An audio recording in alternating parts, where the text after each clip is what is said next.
Yes, so welcome again everyone and in today's ethics lecture first of all we will understand what is the nature of the ethics class. ठीक है, ethics class का क्या nature है ये हम समझेंगे, plus हम ये समझेंगे कि कोर्स हम किस तरह से लेकर जाएंगे। ethics जो कि एक मिस्ट्री बनी हुई है अभी सभी टीचर्स के सामने, स्टूडेंट्स के सामने, उसको सॉल्व नहीं कर पा रहे, बहुत कम मार्क्स आ रहे हैं स्टूडेंट्स के, तो हम देखेंगे कितना इजी पेपर है ये, किस तरह से हम इसको अंडरस्टैंड कर सकते हैं ethics, integrity and aptitude को, राइट। तो before start first of all I will let you no कि इस क्लास के रूल्स क्या क्या है ना। सबसे पहले हम रूल्स के बारे में बात करते हैं, what are the different rule of this class, right. तो फर्स्ट रूल ये है क्लास का कि भाई देखो, डिसिप्लिन इज मस्ट। ठीक है, डिसिप्लिन जो होगा वो बहुत इंपॉर्टेंट होगा।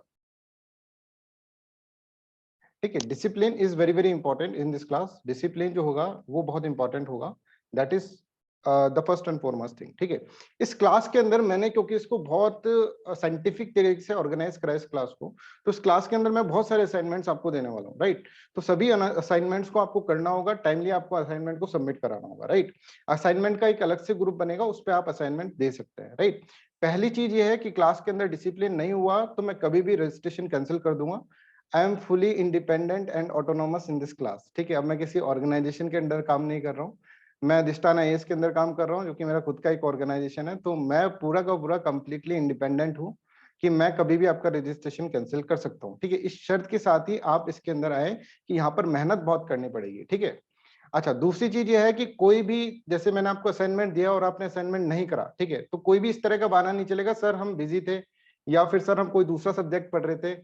जो भी सारे बहाने हैं ना, वो सब मुझे पता है, सब स्टूडेंट्स मेरे सामने कई बहाने लेके आ चुके हैं, तो वो सारे, कोई भी बहाना नहीं चलेगा, ये आप इसके अंदर समझ के रखना। ठीक है, तीसरा इंपॉर्टेंट पॉइंट ये है कि आंसर राइटिंग प्रोग्राम जो होगा इसका, ठीक है, वो हम हर वीक में एक टेस्ट आपके लेंगे और उस टेस्ट के अंदर आपको स्कोर अच्छा करना होगा और उस टेस्ट का पूरा डिस्कशन होगा, राइट। और उस डिस्कशन के बाद मैं आपको टेलीफोनिक कन्वर्जेशन के थ्रू भी ये बताऊंगा कि आपकी पर्सनली क्या गलती है ना। एक तो ग्रुप डिस्कशन होगा, जैसे अपन क्लास लेते हैं वैसे ही क्लास डिस्कशन की क्लास रखेंगे। उसके बाद मैं आपको टेलीफोनिक कन्वर्जेशन के थ्रू सबको पर्सनल फोन करके बताऊंगा कि उनकी कहाँ कहाँ गलती थी और कहाँ कहाँ सुधरना था। ठीक है, इस क्लास में कुछ ओल्ड स्टूडेंट्स भी बैठे हैं, ठीक है, तो उनको पता है कि किस तरह से क्लास का डिसिप्लिन मेंटेन करना होता है, राइट। तो किसी को कोई डाउट नहीं होना चाहिए इसके अंदर कि डिसिप्लिन के बिना आप क्लास के अंदर एंटर कर सकेंगे। ठीक है, second important, fourth important thing is this one कि टाइमली आपको क्लास के अंदर आना पड़ेगा। बिल्कुल क्लास 6 PM पे शार्प स्टार्ट हो जाएगी। ठीक है, यहाँ पर 1 मिनट का भी डिले नहीं होगा, 6 PM पे शार्प स्टार्ट हो जाएगी। और जो भी 10 मिनट भी लेट होगा तो कोई रीजन होना चाहिए इसके कारण लेट हो। थोड़ा सा स्ट्रिक्टनेस इसलिए रख रहे हैं बच्चों क्योंकि ये क्लास का नेचर ही ऐसा है। ठीक है, एथिक्स, इंटेग्रिटी एंड एप्टीट्यूड के अंदर आपका, आप यहाँ पर देखेंगे तो यहाँ पर आपका सोशलाइजेशन होगा, आपका परसुएशन होगा, आपका जो भी टॉपिक्स आप पढ़ेंगे, आपका एप्टीट्यूड, आपका बिहेवियर, आपका एटीट्यूड, सब कुछ चेंज होने वाला है इस क्लास के बाद। ठीक है, तो ये कुछ रूल्स हैं क्लास के जो आपको फॉलो करने हैं, तो मतलब करने हैं। इसके अंदर कुछ इफ एंड बट्स नहीं होने चाहिए कि सर हम इसको फॉलो नहीं करेंगे। Third important, one more important thing is this one कि live classes are very very important. See, live classes बहुत इंपॉर्टेंट है कि आप ट्राई करें कि जितना हो सके आपको लाइव क्लास ही अटेंड कर पाए। ठीक है, रिकॉर्डेड सेशंस आपको क्लासेस के मिल जाएंगे, नो डाउट अबाउट दैट। जैसे ही क्लास ओवर होती है तो 10 मिनट के अंदर आपके गूगल ड्राइव पे एक लिंक आ जाएगा जिससे कि आप रिकॉर्डेड सेशन को देख सकते हैं। But that is just a facility, don't make it habit कि आप रिकॉर्डेड सेशंस को देख रहे हैं, बिकॉज लाइव क्लासेस में जो मजा आने वाला है वो रिकॉर्डेड में नहीं आएगा। ठीक है, और लाइव क्लासेस 2 घंटे की होगी, वही रिकॉर्डिंग अगर तुम देखोगे तो वो आपकी 3 घंटे से ऊपर चली जाएगी। तो सेव योर टाइम। ठीक है, और लाइव क्लास अटेंड करने की कोशिश करें। ठीक है, कुछ लोग ऐसे हो सकते हैं कि सर जॉब में है, ठीक है, तो सर जॉब से आ रहे होते हैं तो रास्ते में क्लास होती है, 6 से 7 बजे का टाइम थोड़ा सा होता है, तो आप ऐसा करें कि जैसे कि, या तो अगर आप कैब में आ रहे हैं तो आप मोबाइल को यूज करें। ठीक है, आपको मोबाइल को यूज करें, मोबाइल से आप क्लासेस को अटेंड करें, but please try to attend. मतलब कोई इमरजेंसी सिचुएशन हो जाए कि आप लाइव क्लास नहीं आ पा रहे, तभी आप अवॉइड करें। ठीक है, हर दिन यहाँ पर अटेंडेंस होगा, अटेंडेंस इसलिए ले रहा हूँ just to make that discipline again, right. Attendance होगा और अटेंडेंस के बाद आपको पूरा का पूरा यहाँ पर पूछा जाएगा कि क्यों नहीं आए क्लास के अंदर। पूरी टीम आपके पूरा का पूरा आपको फॉलो करेगी, क्लास के अंदर क्यों नहीं आए, आपको एक वैलिड रीजन देना पड़ेगा। वैलिड रीजन मतलब वैलिड रीजन, जो भी सारे रीजन आपके दिमाग में, उनके अलावा कोई रीजन हो तो वो देना होगा। ठीक है, ये थोड़ा सा डराने के लिए मैंने आपको बताया, राइट, है ना। One important thing, one more important thing is this one कि जो क्लास होगी, ये क्लास का नेचर ऐसा है, नेचर मैं बताता हूँ क्लास का। ठीक है, इस सब्जेक्ट का नेचर बताता हूँ, ethics, integrity, aptitude, GS paper 4। ये जो सब्जेक्ट है that is very very practical subject.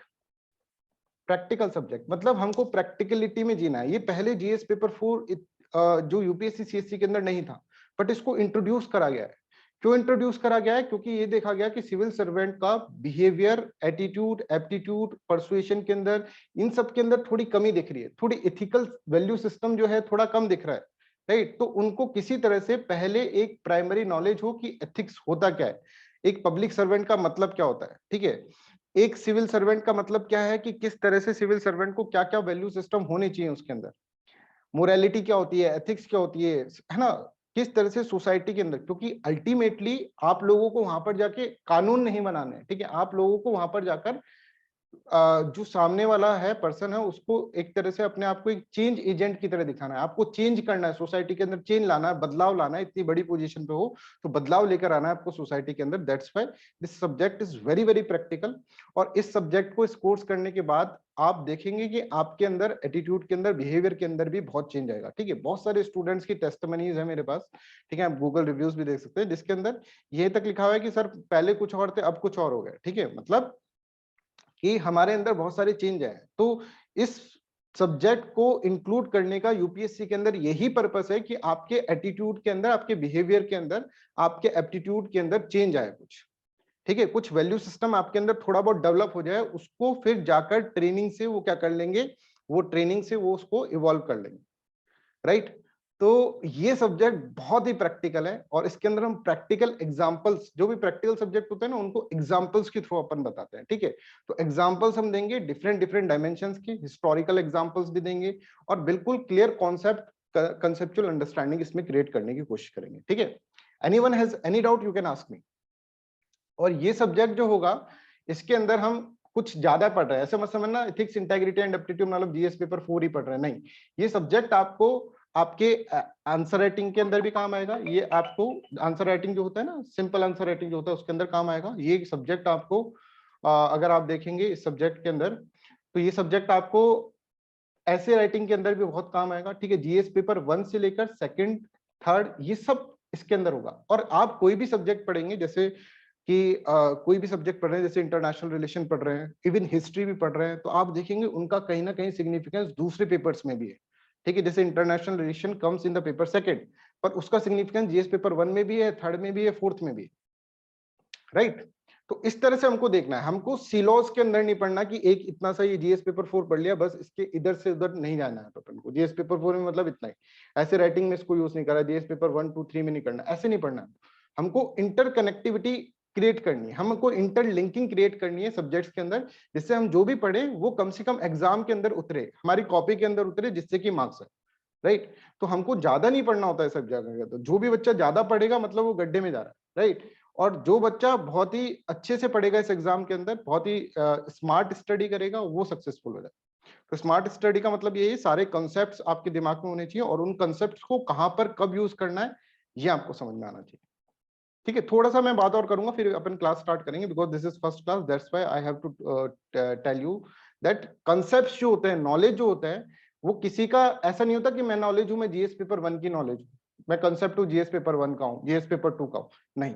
उसको आप कहीं पे भी यूज कर सकते हैं, आप ऐसे राइटिंग में कर सकते हैं, पेपर 1 पेपर 2 पेपर 3 पेपर 4 में कहीं पे भी कर सकते हैं। आपके दिमाग में सिर्फ कॉन्सेप्ट बिल्ड होना चाहिए, नॉलेज होना चाहिए। Knowledge is universal, your knowledge universal है, उसको आप कहीं पर भी यूज कर सकते हैं। तो उस पेपर के अंदर हम इथिक्स तो पढ़ेंगे, 250 मार्क्स का इथिक्स पेपर तो करेंगे, इसके साथ साथ हम क्या करेंगे, इसके साथ साथ हम इसके अंदर जो 200 प्लस मार्क्स का और भी कुछ पढ़ेंगे, मतलब 200 प्लस मार्क्स आपके जीएस के अंदर स्कोर हो रहे हैं जैसे जैसे आप इसको पढ़ रहे हैं, ठीक है। ये एक पॉइंट हम आपको इसके अंदर क्लियर करना चाह रहे हैं। दूसरा इंपॉर्टेंट पॉइंट है कि ये इथिक्स पेपर जो है ना, अगर हम इसके अंदर टेक्निकल के बारे में बात करें, तो इथिक्स पेपर के अंदर अगर आप देखेंगे, this is divided into 2 part. पहला है थ्योरी पार्ट और दूसरा है केस स्टडीज, ठीक है। तो थ्योरी पार्ट जो होगा जैसे ही खत्म होगा, थ्योरी पार्ट के अंदर approximately 30 to 35 lectures will be there.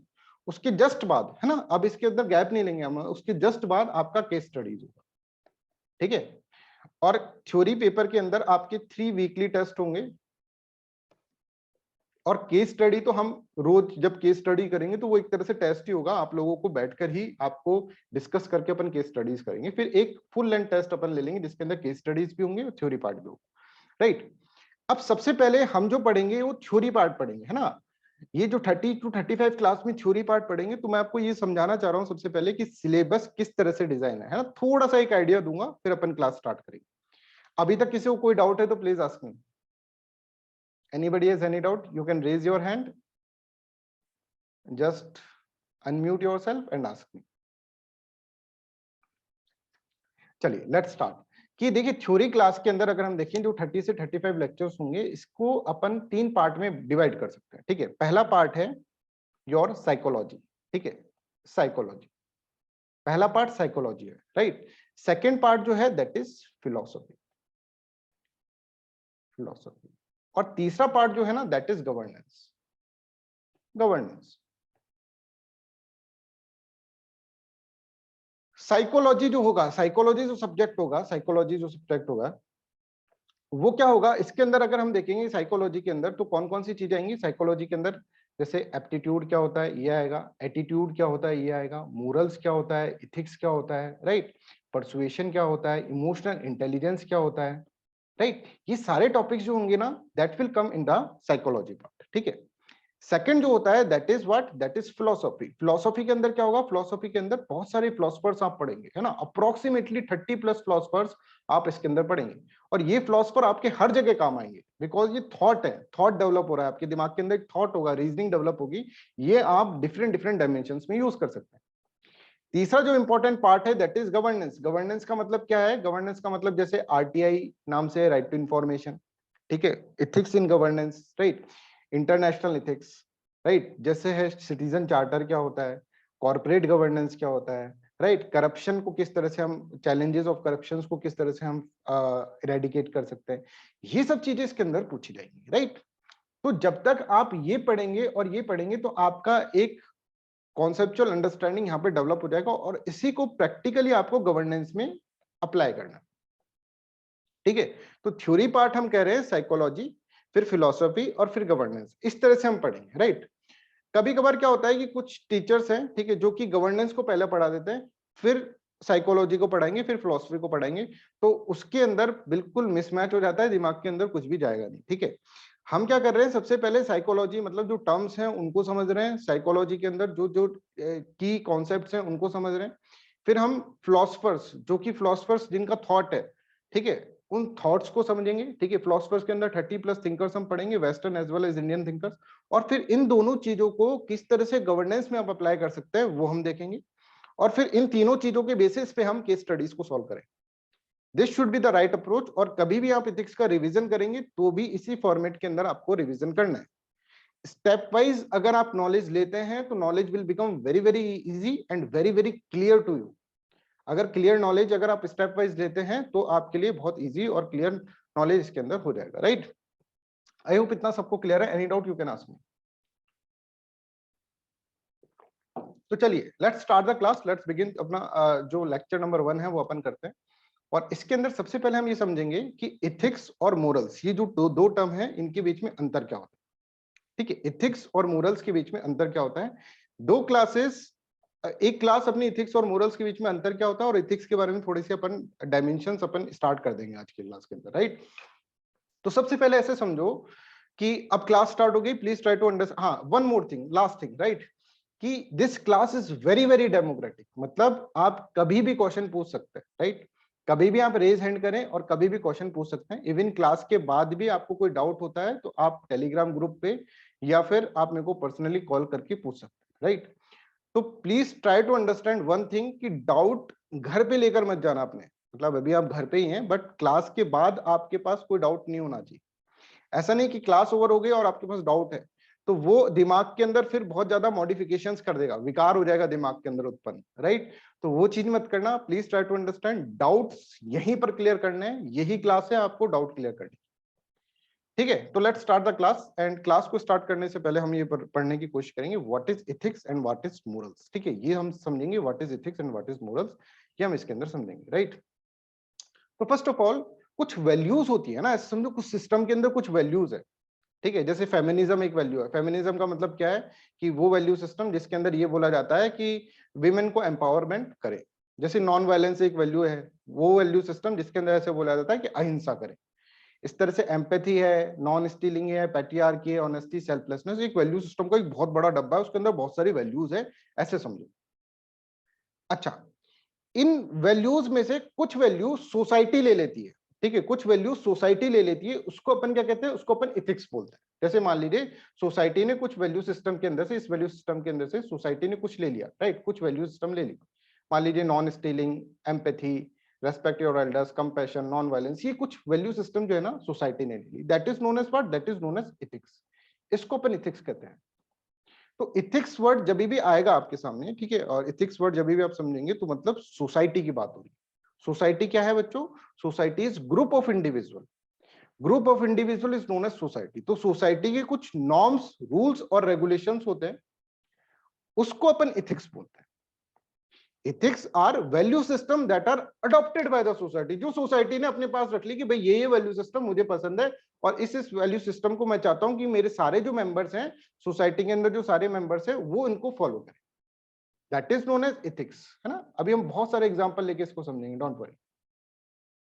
Morals क्या होते हैं, मोरल्स ये होते हैं कि इंडिविजुअल की वैल्यू सिस्टम, इंडिविजुअल मतलब कि एक पर्सन है, उसके कुछ उसूल होते हैं, कुछ वैल्यू सिस्टम होती है, उसको अपन मोरल बोलते हैं। जैसे कि मान लीजिए इथिक्स ऐसे बोलता है कि आपको, मतलब सोसाइटी के अंदर ऐसा नॉर्म है कि आप सबको मंदिर में जाना चाहिए, है ना, एक बार मंदिर में जाकर माथा टेक कर आना चाहिए, पर है ना, ये सोसाइटी का है और इसी सोसाइटी के अंदर ये इंडिविजुअल भी रह रहा है।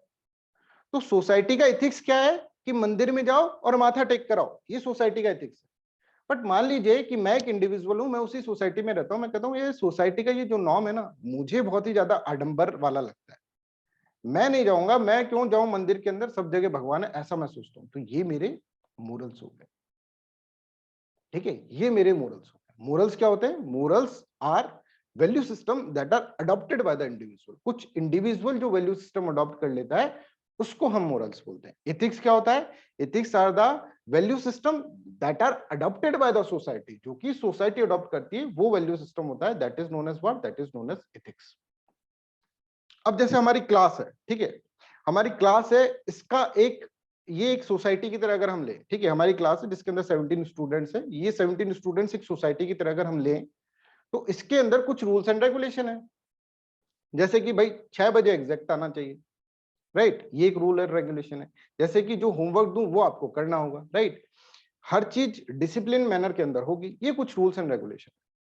पर आदित्य जो बैठे हैं क्लास के अंदर वो सोचते हैं सर 6 बजे आना क्यों जरूरी है, सर मैं तो 6:30 बजे आ जाऊंगा, आधे घंटे की रिकॉर्डिंग देख लूंगा, पंचुअल होना इज नॉट राइट। ये आदित्य का मोरल वैल्यू सिस्टम। तो आदित्य का जो ये वैल्यू है that is known as morals, कि आदित्य के मोरल्स है, और जो हमारे रूल्स एंड रेगुलेशन जो हमने सोसाइटी के अंदर बनाए, हमारी क्लास के अंदर बनाए, उसको हम इथिक्स बोलेंगे, है ना। अब इथिक्स जो होते हैं हर सोसाइटी के अंदर देखेंगे आप, इथिक्स होते हैं। जैसे सिविल सर्विसेज के अंदर आप जाएंगे तो सिविल सर्विसेज को एक सिविल सर्वेंट्स की एक सोसाइटी मानो, उनके कुछ कोड ऑफ इथिक्स होते हैं, है ना, कि सिविल सर्वेंट को ऐसा ऐसा करना चाहिए, वो कोड ऑफ इथिक्स हो गए। कोई एक ऑर्गेनाइजेशन है उसके कोड ऑफ इथिक्स होते हैं, किसी एक ऑर्गेनाइजेशन के प्रोफेशनल इथिक्स होंगे। तो इथिक्स आपको ये समझना है कि जब भी सोसाइटी की बात होगी, सोसाइटी की बात होगी, then it is known as, society का वैल्यू सिस्टम जो होगा that is known as what, that is known as ethics. और जब इंडिविजुअल की बात होगी, इंडिविजुअल के उसूलों की बात होगी कि भाई individual as a individual being में क्या समझ रहा हूं, then it is known as what, then it is known as morals, ठीक है। ये अपन ने सिर्फ फर्स्ट लाइन ऑफ अंडरस्टैंडिंग करी है ना, अपन ने सिर्फ समझने की कोशिश करी। अच्छा, अब दोनों ही चीजें जो होती है ना, जब हम इथिक्स का पेपर पढ़ रहे हैं तो अगर मान लीजिए ऐसा आता है इथिक्स वर्सेस मोरल, जब आपको ये बताना है कि मोरल जो होता है ना that is for the individual, और इथिक्स जो होता है that is for the society, value system that are adopted for the society. बस आप ये ध्यान रखिए, इथिक्स और मोरल्स वर्ड जो होंगे इथिक्स के पेपर में आगे जाके सिनोनिम्स की तरह भी यूज हो सकते हैं, but whenever somebody asks you ethics versus moral, then only you have to differentiate between them, ठीक है। Is this clear Aditya, is this clear Aditya, Aarzoo? Yes sir. Yes, sir. Reena, is this clear? Saima Rahman, Ujjwal, right, I hope this is clear to everyone, right. तो अब हम इसका ना आगे हम समझते हैं। देखो, फील फ्री टू आस्क, ये बहुत इंपॉर्टेंट, अगर नहीं समझ में आता तो आप बोलो, है ना। ये सारे बच्चे जो है ना, ये सब बच्चे आपकी तरह ही सोच रहे हैं, ऐसे समझो। कोई ऐसा नहीं है कि बहुत ज्यादा पढ़ा हुआ बच्चा आ गया है क्लास के अंदर, ठीक है, ऐसा नहीं, राइट। तो आप सब एक जैसे ही हैं, जो डाउट आपके दिमाग में आ रहे हैं वो सबके दिमाग में आ रहे हैं, ऐसे सोचना, ठीक है। चलो, तो इथिक्स जो होंगे ना, वो क्या हो जाएगा, एक तरह से हम कह रहे हैं कि इथिक्स जो है वो ऑर्गेनाइजेशंस के, जैसे मैं कैसे बोलूं, code of ethics for the organization, किसी एक ऑर्गेनाइजेशन का कोड ऑफ एथिक्स, या फिर मैं बोलूं सिविल सर्वेंट का कोड ऑफ एथिक्स। तो ये सोसाइटी है पूरा। मान लीजिए मिलिट्री के अंदर एक एथिक्स है ना, मिलिट्री एक सोसाइटी की तरह हम ले, मिलिट्री के अंदर एथिक्स है कि सुबह 4 बजे उठना चाहिए। बट मैं ना एक पर्सन हूं जो कि मैं मतलब मिलिट्री के अंदर हूँ, उस सोसाइटी में हूँ, पर मैं सोचता हूँ यार 4 बजे क्यों उठे, 6 बजे उठ के भी तो काम हो सकता है, एक्सरसाइज ही तो करनी है 6 बजे उठ के। वो मेरे मोरल्स हो, समझ में आ रहा है? जो मेरे उसूल हैं, ठीक है, वो मेरे मोरल्स हो जाएंगे, और जो सोसाइटी के हैं that is known as what, that is known as society का rules and regulation, that is known as ethics. जैसे सिविल सर्वेंट की एक सोसाइटी माने तो उसके कुछ कोड ऑफ कंडक्ट होंगे, that is known as what, that is known as ethics. जैसे कम्युनिटी के माने, कोई भी कम्युनिटी हो, पर्टिकुलर कम्युनिटी हो, उसके जो कोड ऑफ कंडक्ट होंगे, दैट इज नोन एज, और जो उसके अंदर रूल्स एंड रेगुलेशन होंगे, that is known as what, that is known as ethics. जैसे आर्मी है तो उसके अंदर कुछ कोड ऑफ इथिक्स है, कुछ प्रोफेशनल इथिक्स होते हैं हर ऑर्गेनाइजेशन के अंदर, ठीक है। जैसे अधिष्ठान है, इसके कुछ इथिक्स, इथिकल वैल्यू सिस्टम्स है, तो सारे एम्प्लॉयज को फॉलो करनी होती है, समझ में आ रहा? तो ये जो इथिक्स हैं, ये हर सोसाइटी का अलग अलग होता है। Morals are for the individual, individual का ऐसा मेरे ऊपर है, राइट, मेरे अंदर मोरल सिस्टम है, तो ये मेरे उसूल है, राइट। इसमें सोसाइटी के साथ हो सकता है कि मैं सोसाइटी की जो सिस्टम है वही मेरे मोरल वैल्यू सिस्टम हो, और ऐसा भी हो सकता है कि अगर मान लीजिए सोसाइटी के जो वैल्यू सिस्टम वही मेरे मोरल सिस्टम हो, या फिर ऐसा भी हो सकता है कि सोसाइटी कुछ और सोच रही हो, मैं कुछ और सोच रहा हूं। इन सब के अभी एग्जांपल देने वाले हैं, है ना? यहां तक आई होप दिस इज क्लियर। अब हम थोड़ा सा ये बताएं, जैसे मान लीजिए सोसाइटी, जैसे मैंने आपको बताया कि जैसे मान लीजिए अपनी क्लास एक सोसाइटी है, तो इथिक्स का मतलब क्या होगा? इथिक्स का मतलब ये होगा कि क्लास के अंदर पंचुअल अपन को रहना है, ठीक है। Be active participants not passive, कि एक्टिव पार्टिसिपेंट रहना है, ये rules and regulation. Homework is must, ये रूल्स एंड रेगुलेशन। तो this is what, this is the ethics of our class. If we treat our class as society, तो this is ethics, ठीक है। But आप ये सोच रहे हैं कि नहीं सर, होमवर्क तो सर हम सर आंसर राइटिंग अभी क्यों करें? हम क्या करते हैं, आंसर राइटिंग क्या करना है, करते हैं हम मेंस की बात करते हैं। तो दिस इज योर मोरल, आप ये समझिए, इंडिविजुअल पे जब आ जाता है ना। मैं एग्जांपल छोटे छोटे इसलिए दे रहा हूँ, ये आपको लिखने नहीं है, ठीक है। एग्जांपल छोटे छोटे इसलिए दे रहा हूँ जिससे कि आप ये चीजें समझ पाए, क्लियर अंडरस्टैंडिंग आपके पास हो पाए, ठीक है। क्या लिखना है वो भी हम आपको दे रहे हैं। अब ये है कि भाई सोसाइटी के अंदर इथिक्स क्यों चाहिए हमें, why do we need ethics in the society, एक सोसाइटी के अंदर रूल्स एंड रेगुलेशन बनाने की जरूरत क्या है ना। ये है कि why ethics is required in the society, कि एक सोसाइटी है उसमें क्यों सबको अपनी अपनी तरह से काम करने दो ना। तो यहां पर क्या है, इथिक्स क्यों होने चाहिए सोसाइटी में, ये आपको बता रहा हूं।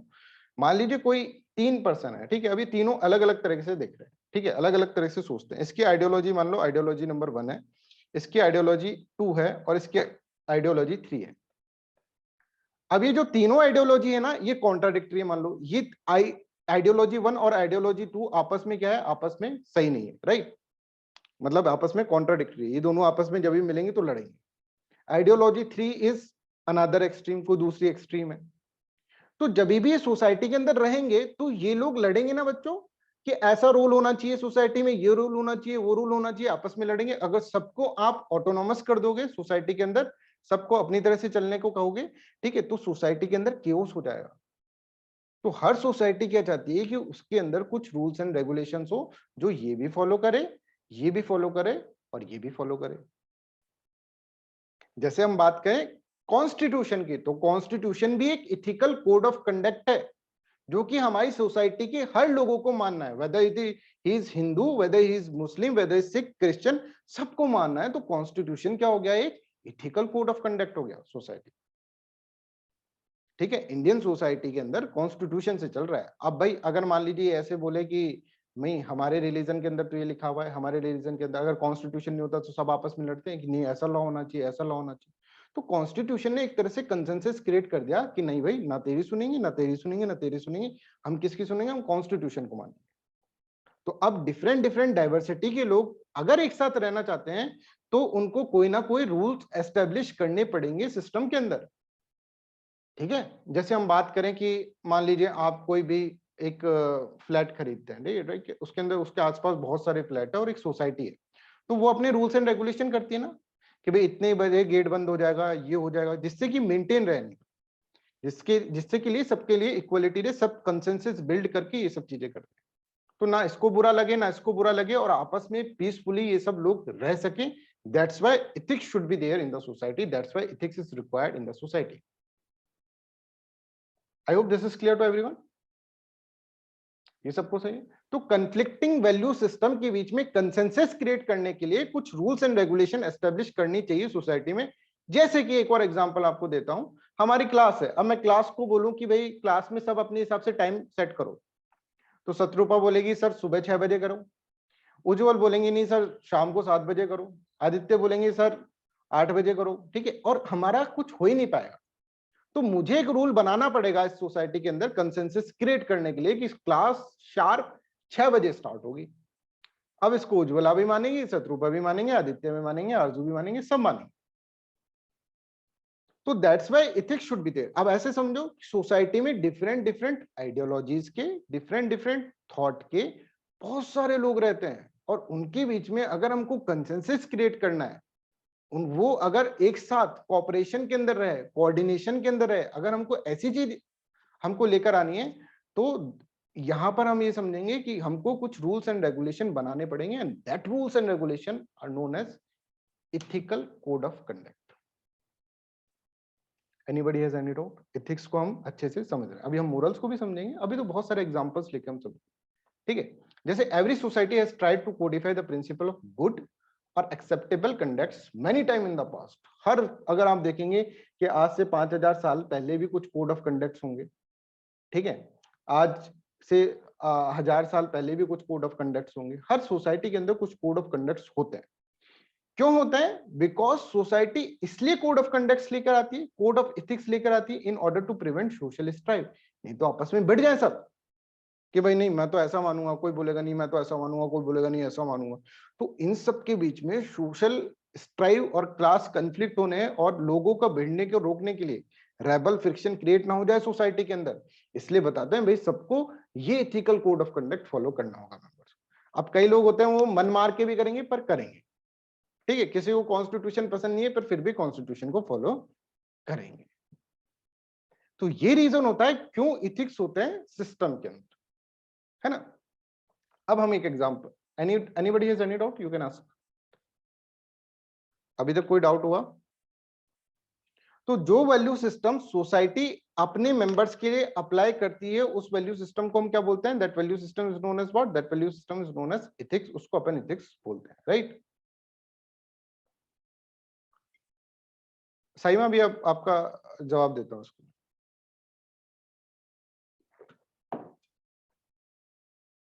ये साइकोलॉजी के जो टॉपिक्स थे संदीप, ये सारे के सारे है ना, हर टॉपिक के ऊपर कम से कम 4-4 क्लासेस है, ठीक है। जैसे एप्टीट्यूड क्या है, जैसे एथिक्स क्या है, एथिक्स जैसे मैं आपको बता रहा हूँ, मोरल्स क्या है ये मैं आपको बता रहा हूँ, ठीक है। इन सब के ऊपर 4-4 क्लासेस है ना। परसुएशन क्या है, इमोशनल इंटेलिजेंस क्या है, वो तो बस मैंने आपको सिलेबस खोलने के लिए बताया, ठीक है। उनको अभी अपन डिस्कस करेंगे तो फिर तो वो टॉपिक्स बिल्कुल गड़बड़ा जाएंगे, राइट, है ना। तो अभी हम थोड़ा सा मोरल्स के बारे में और पढ़ लेते हैं, फिर अपन अंडरस्टैंड करेंगे, ठीक है। अच्छा, पहले एथिक्स का एक मैं आपको एग्जांपल देता हूँ, ठीक है। आपने महाभारत देखी होगी सबने, जिसने भी नहीं देखी हो तो उसमें एक कैरेक्टर थे विदुर, है ना। एथिक्स का अगर हम देखें, एथिक्स का हिंदी में मीनिंग होता है नीति, है ना। तो विदुर से हमेशा आप देखेंगे कि जो राजा थे, ये वाले जो राजा थे, ठीक है, राइट, वो हमेशा ये पूछते थे विदुर से कि विदुर इस पे सोसाइटी क्या कहती है, ये बताएं, ठीक है। तो सोसाइटी क्या कहती है इसके लिए हमेशा विदुर को पूछते थे, ठीक है। जो धृतराष्ट्र थे वो विदुर से हमेशा बोलते थे विदुर ये बताओ कि इस पे सोसाइटी क्या बोलती है, राइट। इसलिए विदुर को क्या बोलते थे? विदुर की नीति। आपने सुना होगा विदुर नीति। नीति मतलब, क्योंकि ये अपनी बात नहीं बताते थे, इनको ये क्या बताते, ये बताते थे कि किस तरह से सोसाइटी के अंदर क्या है, सोसाइटी के अंदर वैल्यू सिस्टम किस तरह का है। ये हमेशा धृतराष्ट्र इनसे पूछते थे कि भाई बताओ इसके बारे में सोसाइटी क्या कहती थी। तो सोसाइटी क्या कहती थी इसके बारे में, तो ये क्या करते थे, ये बताते थे, विदुर उनको बताते थे। तो विदुर के पास क्या ज्ञान है? विदुर के पास ये ज्ञान है कि उस वक्त सोसाइटी के अंदर क्या रूल्स एंड रेगुलेशंस है, सोसाइटी के अंदर कोड ऑफ कंडक्ट्स क्या है। यहाँ पे विदुर अपनी बात नहीं बताता था कि मैं बताता हूं साहब मैं क्या सोचता हूं उसके बारे में, नहीं, विदुर ये बोलता था कि समाज के अंदर क्या चल रहा है, समाज के अंदर क्या चल रहा है वो राजा को ये बताता। तो विदुर को हम बोलेंगे कि विदुर को जो पता है वो सोसाइटी के रूल्स एंड रेगुलेशंस के बारे में पता है, राइट, कि सोसाइटी के अंदर क्या सही है क्या गलत है वे विदुर के बारे में विदुर को पता है, इसलिए इस चीज को अपन बोलते हैं विदुर नीति। ठीक है, तो एथिक्स के बारे में सब समझ गए कि व्हाट इज एथिक्स, ये सब समझ गए। ठीक है, जैसे कि मैं आपको एक और एग्जांपल देता हूं कि जब राजा राम मोहन रॉय थे, ठीक है, तो उस टाइम एथिक्स क्या था सोसाइटी के अंदर, सती प्रथा was an ethics.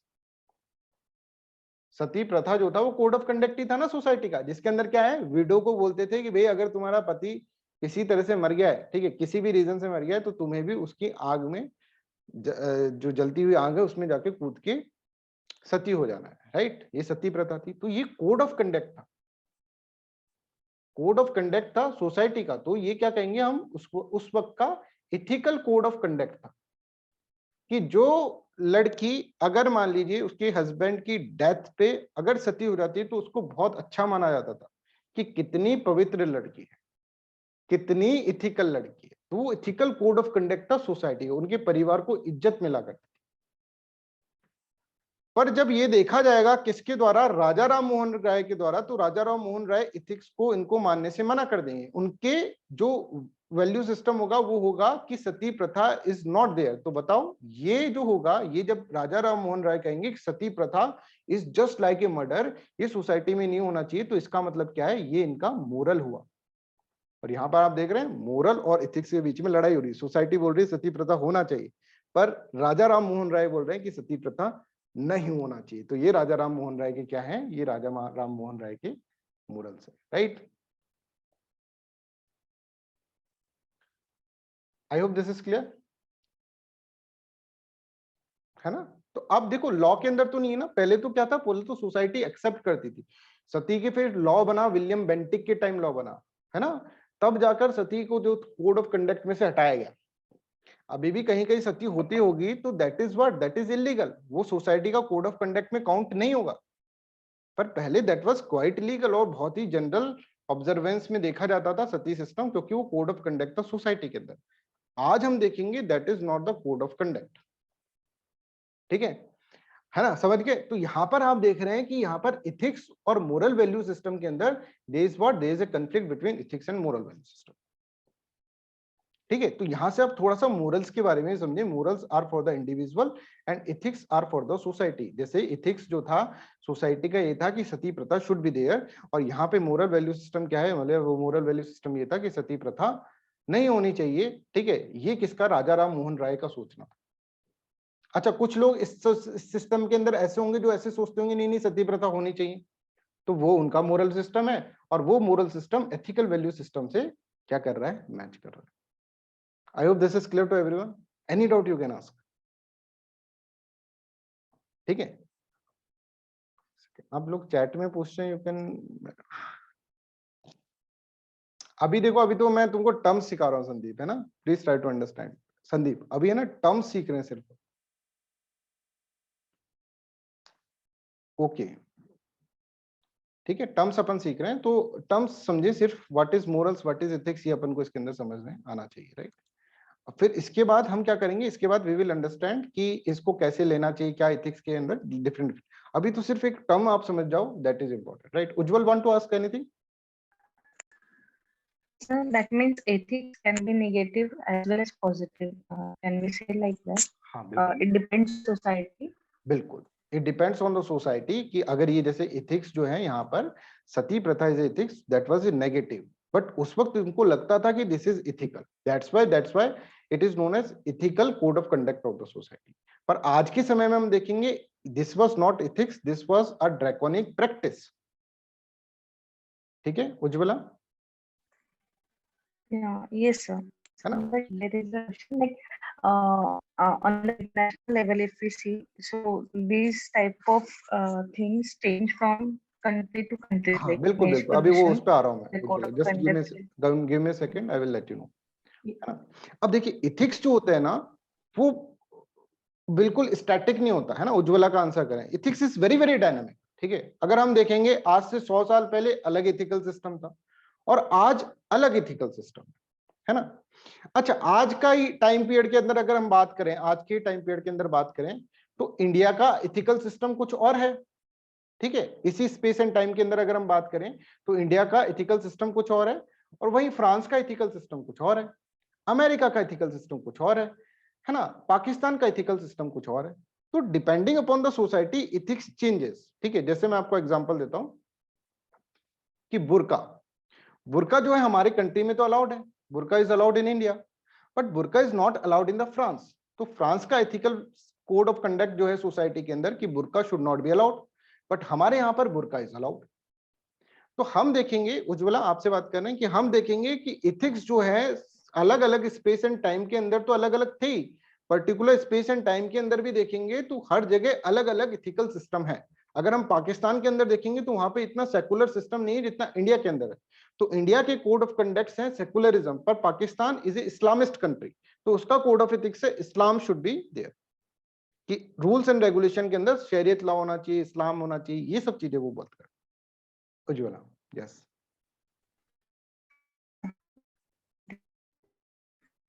Clear Ujjwala? Yes, yes. I hope you are मतलब this concept is clear, right? ठीक है, तो हम ये समझ गए कि इथिक्स जो होते हैं वो dynamic, ethics is a very very dynamic concept. आज से 100 साल पहले जो सिस्टम था, वैल्यू सिस्टम था, है ना, सोसाइटी के द्वारा अडॉप्ट करा हुआ, वो अलग था। आज से अगर हम देखें कि एक टाइम पर मनुस्मृति को भी प्रैक्टिस किया जाता था, वो इथिकल कोड ऑफ कंडक्ट था। एक टाइम पर बहुत हो सकता है कि बहुत रिजिड हो सोसाइटी, ऐसा भी हो सकता है, और आने वाले समय में हो सकता है कि बहुत सारा इथिकल वैल्यू सिस्टम चेंज हो। जैसे सुप्रीम कोर्ट के डिसीजन जो आते रहते हैं वो क्या है, चेंज होता रहता है। जैसे एलजीबीटी राइट्स पहले नहीं थे, पर अब एलजीबीटी राइट्स के बारे में बात हो रही है, तो हो सकता है 100 साल बाद ऐसा हो कि एलजीबीटी जो है that is very very common practice, ठीक है, that is very very common practice, ऐसा हो सकता है। तो this all is known as what, this all is known as what, this all is known as कि इथिकल कोड ऑफ कंडक्ट्स जो होते हैं सोसाइटी के अंदर होते हैं, वो क्या है, वो बहुत ही डायनामिक, वो चेंज होते रहता है, वो स्टैटिक नहीं है, हर वक्त चेंज होते रहेंगे। पास्ट में कुछ थे, प्रेजेंट के अंदर कुछ है। हो सकता है कि प्रेजेंट कंटेक्स्ट में अगर हम देखें तो डिफरेंट डिफरेंट स्पेस के अंदर different different ethical value system practice हो रही है। जैसे मैंने आपको बुर्का का एग्जांपल दिया कि यहाँ पर तो बुर्का अलाउड है, इंडिया के अंदर इथिकल कोड ऑफ कंडक्ट है, पर फ्रांस वाले बोलते हैं नहीं नहीं, सिक्योरिटी पर्पस के लिए burqa is should not be allowed, ठीक है। जैसे कि मैंने बोला कि पिछले समय के अंदर पास्ट में जाकर देखें तो सती प्रथा was a code of conduct, ठीक है, ethical code of conduct, but in today's world, in today's India, sati प्रथा is not the code of ethics, ठीक है। अब अगर कोई भी सती प्रथा के बारे में बिलीव कर रहा है कि नहीं भाई मैं तो बिलीव करूंगा इस सती प्रथा के अंदर, तो वो उसके मोरल्स हो गए, ठीक है, that is not ethics, that is the moral of that particular person, ठीक है। तो ethics can be negative as well as positive, जैसे, पर हम जो इथिक्स को देख रहे हैं तो वो उस वक्त जब देख रहे थे इथिक्स को तो सोसाइटी को लग रहा था कि ये अच्छा है। एक टाइम पे अनटचेबिलिटी भी प्रैक्टिस होती थी, that is also ethical code of conduct, कि दलित्स को ऐसे रहना चाहिए और इस तरह से जो लोअर कास्ट के लोग हैं उनको ये रूल्स एंड रेगुलेशन फॉलो करने होंगे, that is also code of ethics. तो कहने का मतलब है इथिक्स कीप्स चेंजिंग। तो अब हम इस पोजीशन में आ गए कि हम इथिक्स की एक डेफिनेशन बना सके, ठीक है। फिर हम थोड़ा और मोरल्स के बारे में बात करें। तो इथिक्स क्या है, let's understand the definition. Ethics are well founded standards of right and wrong, क्या सही है क्या गलत है, that prescribe what human ought to do, क्या ह्यूमन बीइंग को करना चाहिए, इन टर्म्स ऑफ राइट्स, क्या अधिकार ह्यूमन के बीच के बीइंग के पास है, क्या ऑब्लिगेशंस है, क्या बेनिफिट्स हैं टू द सोसाइटी। सोसाइटी यहाँ पर इंपॉर्टेंट है। तो इथिक्स क्या है, स्टैंडर्ड है, ठीक है, स्टैंडर्ड्स हैं कि क्या होना चाहिए, क्या गलत है, क्या सही है। जैसे पहले जो था राजा राम मोहन राय के बारे में ये था कि सती प्रथा सही है, और आज ये है कि सती प्रथा इज नॉट राइट। तो well founded standard of right and wrong that prescribe what human ought to do usually in the terms of the rights, obligation, benefits to the society. Any doubt you can ask. Yes, देखिए जैसे उज्ज्वला ने पूछा ना वैसे आप लोग भी पूछिए प्लीज, ठीक है, क्योंकि देखिए इससे आपका दिमाग चलेगा। उनके दिमाग में जो आगे हम पढ़ाने वाले थे वो चीज आ गई, तो that is very very appreciable, right. और मैं चाहता हूं कि क्लास के अंदर डेमोक्रेटिक रहे क्लास, ठीक है, आप बहुत फ्री बैठे, जितना फ्री होकर बैठेंगे उतना अच्छा आपको नॉलेज गेन होगा उतना अच्छा आपको समझ में आएगा। ठीक है, अब देखिए ethics tends to codify into a formal system or a set of rules which are explicitly adopted by the people। ठीक है, अच्छा अब मुझे एक चीज बताओ, मान लो कि इथिक्स चल रहे हैं कुछ सोसाइटी के, है ना, सोसाइटी के अंदर इथिक्स चल रहे हैं, पर आप जो है ना उस इथिक्स को नहीं मान रहे, आपका बिहेवियर इथिक्स के अगेंस्ट में जा रहा है, तो क्या होगा आपके साथ, ये बताएं। ऑब्लिगेशन मतलब ड्यूटीज, क्या आपको करना चाहिए, ऑब्लिगेशंस मतलब ड्यूटीज, है ना राबिया। अच्छा ये बताओ कि इथिक्स जो है वो सोसाइटी के अंदर चल रहे हैं, जैसे राजा राम मोहन राय के साथ उस वक्त क्या हुआ होगा, कोई बताएगा। सर बॉयकॉट हो गया था। बॉयकॉट हो गया, है ना। जब भी आप इथिक्स के अगेंस्ट में जाएंगे, है ना, इथिक्स वर्सेस बिहेवियर अगर होगा आपका, इथिक्स वर्सेस बिहेवियर, तो सोशल बायकॉट आपको देखने को मिलेगा, सोशल आइसोलेशन, सोसाइटी उनको छोड़ देगी। जैसे ईश्वर चंद्र विद्यासागर है, उस वक्त बात कर रहे थे कि भाई विडो रीमैरिज होना चाहिए, विडो रीमैरिज होना चाहिए, उनके घर वालों ने ही उनको क्या कर दिया, बायकॉट कर दिया कि भाई तू इथिक्स के खिलाफ जा रहा है, तेरे से बात ही नहीं करनी, बॉयकॉट कर दिया, राइट। इसी तरह से हम देखेंगे कि अगर राजा राम मोहन राय ने कहा कि सती प्रथा should not be there, sati प्रथा should not be there, Raja Ram Mohan Roy is saying this kind of thing, right, तो उसको सोसाइटी वाले लोग उसको क्या करेंगे, बॉयकॉट करने लग जाएंगे। तो whenever it is observed that whenever there is a difference between ethics and behavior, then social isolation will be there। ठीक है, ये देखिए जब भी इथिक्स वर्सेस बिहेवियर आएगा तो social isolation will be there, कि सोसाइटी के अंदर सोशल आइसोलेशन मतलब सोसाइटी उसको क्या करेगी, बॉयकॉट करने की कोशिश कर देगी उस पर्टिकुलर पर्सन। तो आई होप इथिक्स आपको हर डायमेंशन के अंदर समझ में आ गया होगा। अगर कोई आपसे ऐसे पूछता है कि इथिक्स बताओ डायनामिक है कि स्टैटिक है, तो आप बताएंगे ethics is very very dynamic in its nature. ठीक है, आप कोई अगर, अच्छा मैं आपसे एक चीज पूछता हूँ, चलो मोरल्स पढ़ाकर फिर मैं पूछता हूँ, राइट। कोई आपसे ऐसे पूछे कि इथिकल्स क्या, इथिक्स क्या होता है, तो आप बोलेंगे भैया देखो एक लाइन में बताएं या पूरी डेफिनेशन बताएं, बोले एक लाइन में बता। तो set of rules and regulation that are prescribed by the society, that are adopted by the society, कि क्या राइट्स, क्या अधिकार मिलेंगे लोगों को, क्या उनकी ऑब्लिगेशंस होगी, मतलब क्या उनकी ड्यूटी होगी, ये सब जो चीजें है ना, that is known as what, that is known as ethics. ठीक है, any doubt you can ask me.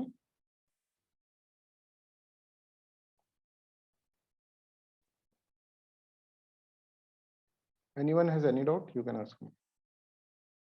One person is there. One plus से नाम आ रहा है उसका. Who is this? One plus से नाम आ रहा है इसके अंदर. कौन है ये? प्लीज बताएं. अपने ओरिजिनल नाम के साथ बैठो भाई.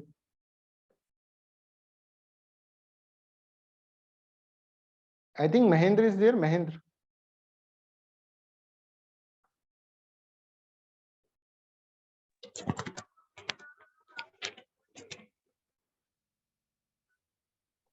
चलिए whatever. Right.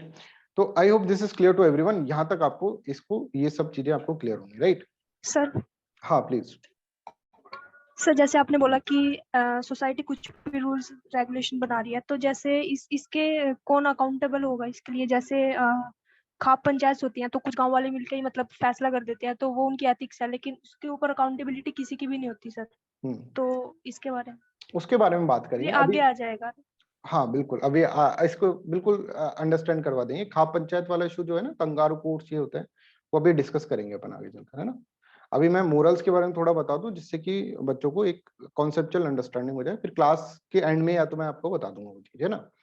तो इथिक्स वर्सेस बिहेवियर जब भी करेंगे तो social isolation will be there. ठीक है, अब देखिए सोसाइटी आप ऐसा देख सकते हैं, जैसे सोसाइटी जो होगा वो जैसे एक इंडियन सोसाइटी है, ठीक है, पर एक अपना घर भी है, वो भी एक सोसाइटी की तरह ही है, ठीक है, उसके भी कुछ रूल्स एंड रेगुलेशंस होते हैं, घर के अंदर भी बहुत सारे रूल्स एंड रेगुलेशन होते हैं, ठीक है, तो वो घर का एथिक्स हो गया. ठीक है, अब जैसे इसको बता देते हैं आरजू को, जैसे कंगारू कोर्ट है, कंगारू कोर्ट जो होते हैं, खाप पंचायत होते हैं, वो कुछ लोग गांव वाले लोग हैं, वो मिलकर बैठकर कह रहे हैं कि भाई ये एथिकल सिस्टम होना चाहिए सिस्टम के अंदर, तो ये एक सोसाइटी हो गई है. अब इस सोसाइटी को अगर मान लीजिए ये सोसाइटी के अंदर कुछ ऐसी चीज हुई जो कि पूरी सोसाइटी की, जो इंडिया के रूल्स एंड रेगुलेशन के अगेंस्ट में है, और ये लोग इंडिया में रह रहे हैं, तो that law will take its own course, law उसके अंदर आ जाएगा, राइट? समझ में आ रहा है? तो छोटी छोटी जैसे हमारी जो क्लास की सोसाइटी है, ठीक है, क्लास की सोसाइटी, इसमें मैं कुछ ऐसी चीज बोल दूं कि भाई ऐसा करना है आपको जो कि इलीगल है, तो obviously I am accountable to the law of the land, जो हमारे लॉ ऑफ लैंड है उसको लिए अकाउंटेबल होगा. आरजू, इज दिस क्लियर?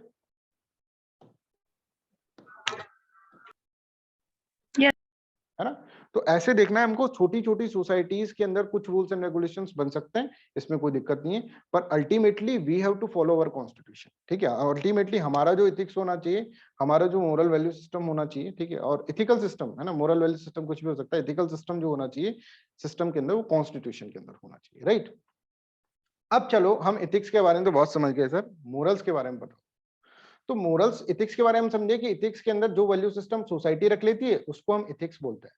इसी तरह से जो वैल्यू सिस्टम इंडिविजुअल रख लेता है उसको हम क्या बोलते हैं, उसको हम मोरल्स बोलते हैं। उसको हम क्या बोलेंगे, उसको हम मोरल्स बोलेंगे। Morals are for the individual, अपने खुद के जो असूल होते हैं वो इंडिविजुअल। तो देखिए, morals are the value held by the individual, ठीक है। जैसे राजा राम मोहन राय का ये था कि मोरल वैल्यू सिस्टम की सती प्रथा इज स्ट्रॉन्ग, ठीक है, ये उसका मोरल सिस्टम था, उनका मोरल सिस्टम था। ईश्वर चंद्र विद्यासागर का मोरल क्या सिस्टम था, उनका मोरल सिस्टम ये था कि भाई विडो रीमैरिज तो होनी चाहिए, ठीक है। तो morals are the belief of an individual or a group as to what is right or what is wrong, what is acceptable, what is unacceptable, ये जो होता है what this is known as what, this is known as morals. So whenever the value system are adopted by or held by the individuals, then it is known as what? Then it is known as morals. कभी कभार क्या होता है कि morals जो होते हैं ना वो सोसाइटी के साथ भी होते हैं, तो मोरल्स और एथिक्स एक हो जाता है। कभी कभार होता है कि मोरल जो है वो वर्सेस में हो जाते हैं, किसके, सोसाइटी के, एथिक्स के वर्सेस में हो जाते हैं। जैसे राजा राम मोहन राय के केस में क्या था, जो उनका मोरल था वो एथिक्स के वर्सेस में आ गया।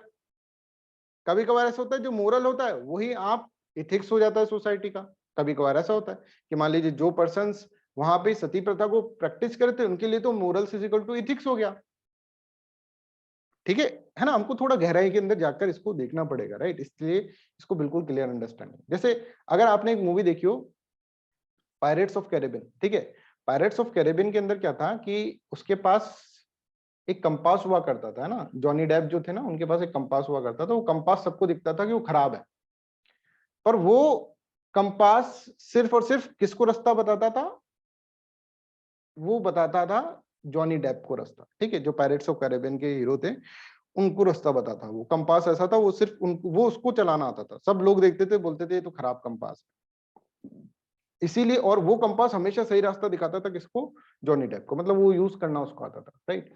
तो आप यहाँ पर देखेंगे कि ये जो है मतलब कि ये इसका मोरल है, मोरल वैल्यू सिस्टम जो है ना। इसको मैंने क्यों बताया आपको, क्योंकि एक डेफिनेशन याद करने के लिए कि moral value system is personal compass. Personal compass कैसे, कंपास आपको डायरेक्शन दिखाता है ना, कहाँ जाना चाहिए कहाँ नहीं जाना चाहिए। इसी तरह से आपके जो मोरल्स होते हैं वो आपको डायरेक्शन दिखाते हैं कि भाई कहाँ जाना चाहिए कहाँ नहीं चाहिए। Morals are personal, personal choice है भाई। राजा राम मोहन राय की पर्सनल चॉइस ही इथिक्स होगा कुछ भी। मेरा पर्सनल चॉइस ये है कि मैं ये बोलूंगा कि सती प्रथा should not be there. Personal compass, personal choice. Morals are generally an individual choice, individual choice होते हैं, that's why they lack objectivity. अब इसका मतलब क्या है, विल लेट यू, ठीक है। अब मान लीजिए इस क्लास के अंदर उज्ज्वला का मोरल वैल्यू सिस्टम कुछ और है, ठीक है, आदित्य का मोरल वैल्यू सिस्टम कुछ और है, राइट, और रीना का मोरल वैल्यू सिस्टम कुछ और है, महेंद्र का value system, moral value system कुछ और है, right. Each and every person are having different moral value system, ठीक है। तो अब हम अगर यहाँ के कहें कि ये जो मोरल वैल्यू सिस्टम है वो किसी इंडिविजुअल पर्सन पे डिपेंड कर रहा है ना, कि ये इस पे इसका अलग है, इसका अलग है, इसका अलग है, इसका अलग है, मतलब सब्जेक्ट पे डिपेंड कर रहा है। मतलब morals are subjective in its nature, कि वो जो इंडिविजुअल है उसके ऊपर डिपेंड करता है, ऑब्जेक्टिवली कहीं डिफाइन नहीं है। हर आदमी का अलग अलग मोरल वैल्यू सिस्टम हो सकता है। क्या मतलब इसका सर, और थोड़ा सा अच्छे से अपन समझे कि देखो, एक होता है सब्जेक्टिविटी, अब इन वर्ड्स को समझ लेना, ये बहुत काम आएंगे, और एक होता है ऑब्जेक्टिविटी। ऑब्जेक्टिविटी, ऑब्जेक्ट और सब्जेक्ट, ये क्या होता है मैं देखो, ऑब्जेक्टिविटी का मतलब क्या होता है, जैसे आपका पेपर होता है यूपीएससी का प्रीलिम्स का एग्जामिनेशन होता है, वो ऑब्जेक्टिव पेपर होता है। ऑब्जेक्टिव पेपर मतलब ABCD ऑप्शन है, इसमें से ही तुम्हें चूज करना होगा, पहले से डिफाइंड है, ऑब्जेक्टिव है, लिखा हुआ है कि भाई ये चीजें हैं, इसको इंदर्ज करो। This is known as what, this is known as objectivity. पर मेंस जो पेपर होता है ना, मेंस पेपर आप बोलते हैं ना, mains is very subjective, in subjective paper है मेंस, कि हमको आंसर राइटिंग करनी है, आप बोलते हो, पर उसका मतलब पता है क्या होता है, सब्जेक्टिव का मतलब हर बंदा अपने हिसाब से लिखेगा, इसमें कोई आपके ऊपर बाध्य नहीं है। आपको जो आता है वैसा आप अपने हिसाब से लिखेंगे, हर बंदा अपने हिसाब से लिखेगा, मतलब सब्जेक्टिव पेपर है। लिखना है इसके अंदर, आंसर राइटिंग करनी, मतलब ये सब्जेक्ट के ऊपर डिपेंड है, ये सब्जेक्ट के ऊपर डिपेंड। ऑब्जेक्टिविटी का मतलब क्या होता है? ऑब्जेक्टिव इन इट्स नेचर, अगर हम बोलें कि जो कोई चीज है वो ऑब्जेक्टिव है, तो मतलब pre defined rules and regulation. ठीक है, प्री डिफाइंड है कि ABCD में से ही तुम्हें ऑप्ट करना, you have to opt from ABCD। ठीक है, अब मैं अगर क्वेश्चन पूछूं, मान लीजिए आदित्य शर्मा से मैं क्वेश्चन पूछ रहा हूं, आदित्य ये बताओ मोरल्स ऑब्जेक्टिव होंगे कि सब्जेक्टिव होंगे? सब्जेक्टिव। सब्जेक्टिव होंगे, क्योंकि हर एक सब्जेक्ट के ऊपर डिपेंड कर रहे हैं। इथिक्स ऑब्जेक्टिव होंगे कि सब्जेक्टिव होंगे? इथिक्स ऑब्जेक्टिव होंगे, ये लिख रखे भाई, ये सोसाइटी के रूल्स एंड रेगुलेशन है, ये लिख रखे। ये आर्मी के रूल्स एंड रेगुलेशन है, आर्मी को एक सोसाइटी देके ये लिख रखे। ये क्लास के रूल्स एंड रेगुलेशन, ये ऑब्जेक्टिवली डिफाइंड है, सबको मान लें। तो हम ऐसे ही बोलेंगे, morals are generally an individual choice, they lack objectivity because they are subjective in its nature. Anyone has any doubt in this one? Please let me no.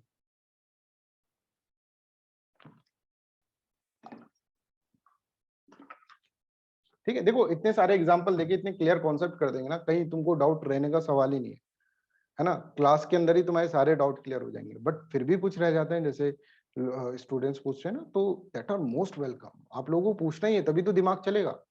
कुछ ऐसी चीज आ रही हो कि सर इसमें आगे की चीज क्या है, तो आगे की चीज भी मैं बता दूंगा, कि अगर आ रही हो तो मैं बोल दूंगा भाई अभी रुक जाओ, थोड़ा सा अपन क्लियर कर देंगे, फिर आगे हो जाएगा।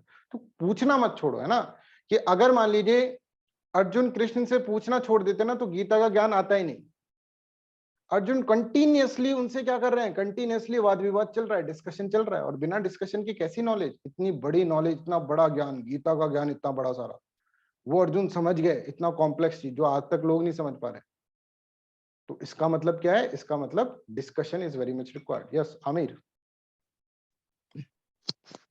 Sir, law is also based on the predetermined rules and regulations. Then what is the difference between law and ethics?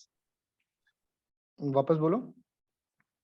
Sir, I said law is also based on the predetermined rules and law, regulations. कानून बोल रहे हो ना? Yes, sir. हाँ, तो कानून क्या है? देखिए अब इसको ऐसे समझो कि जैसे मान लो भारत का एक कानून है, ठीक है, ये कानून है, और पाकिस्तान का ये कानून है, पाकिस्तान का ये कानून है।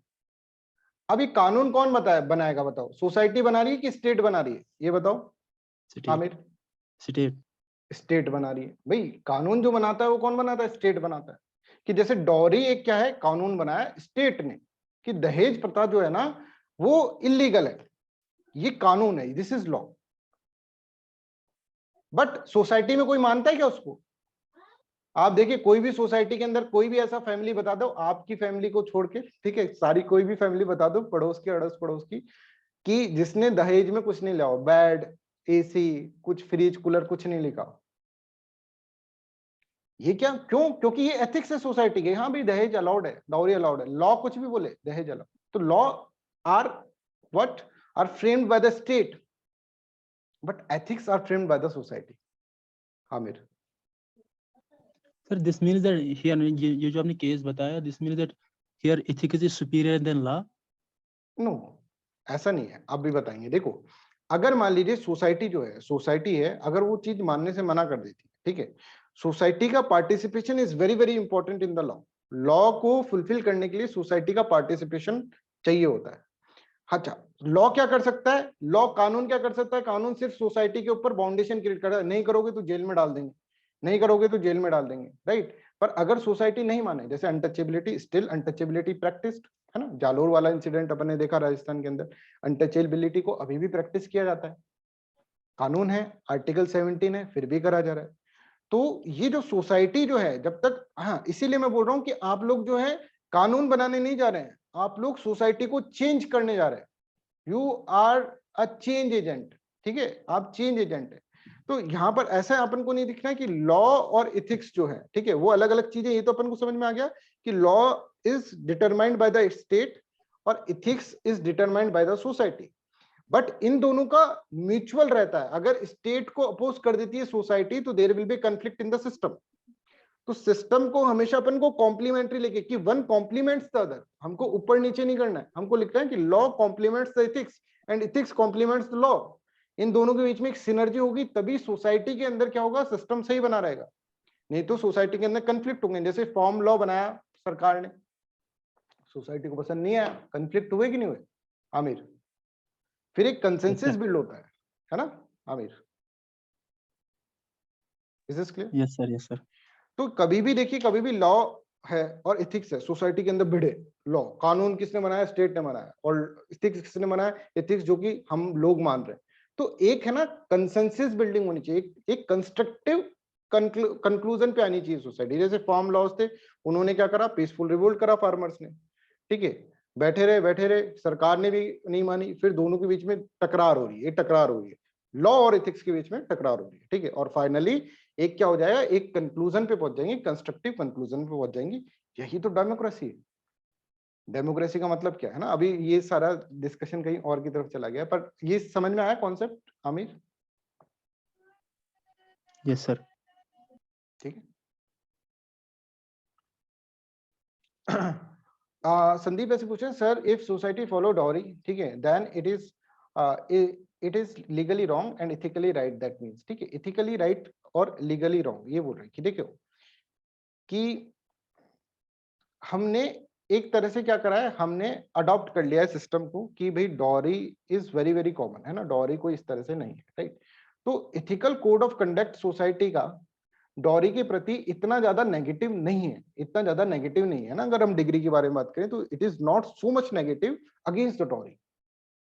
इसलिए कोई भी कानून बन रहा है, लॉ बन रहा है, वो क्या है, वो इसको फुलफिल नहीं कर पा रहा है बिकॉज सिटीजन्स का भी पार्टिसिपेशन नहीं है। भाई अगर मान लीजिए जो शादी कर रहा है, ठीक है, लड़की वाला और लड़के वाला, दोनों के बीच में कंसेंसस बोलो ना, वो रिपोर्ट लिखवाने जा रहा है ना ये रिपोर्ट लिखवाने जा रहा है, ठीक है, दोनों के बीच में कंसेंसस है सोसाइटी के अंदर। तो जब कुछ है ही नहीं तो कोई जा ही नहीं रहा, तो कोतवाल कहां से आएगा फिर बीच? समझ में आ रहा है? कोई पड़ोसी भी शिकायत नहीं कर रहा है, कोई शिकायत ही नहीं कर रहा है। तो इस तरह से क्या होता है कि, है ना, तो इथिकल कोड ऑफ कंडक्ट के अंदर dowry is not a crime, but law के अंदर dowry is a crime. Correct Sandeep? Yes, Deepti want to ask something? Deepti please. Sir law, rule and regulation, इसको स्टेट या कंट्री का भी एथिक्स बोल सकते हैं ना? हाँ, ऐसे बोल सकते हैं कि लॉ जो है ना, कि दैट इज लॉ जो है उसको एक पॉइंट पे आप इथिक्स बोल सकते हैं, पर इथिक्स जो है वो क्या है, जब बोलेंगे जब सोसाइटी भी उसको फॉलो कर रही है, then it is known as ethics. Law is equals to ethics कब होगा, जब क्या है, सोसाइटी भी उसको फॉलो कर रही है। जहाँ पे सोसाइटी और कंट्री का दोनों का लॉ साथ ही साथ तब फिर चल रहा है, डिफरेंशिएट कॉन्फ्लिक्ट नहीं हो रहा है। हाँ, तब डिफरेंशिएट कर देंगे, law are the one that is created by the state, while ethics are the one that is created by the society, that are the rules and regulations that are created by the society. Sure sir, thank you sir.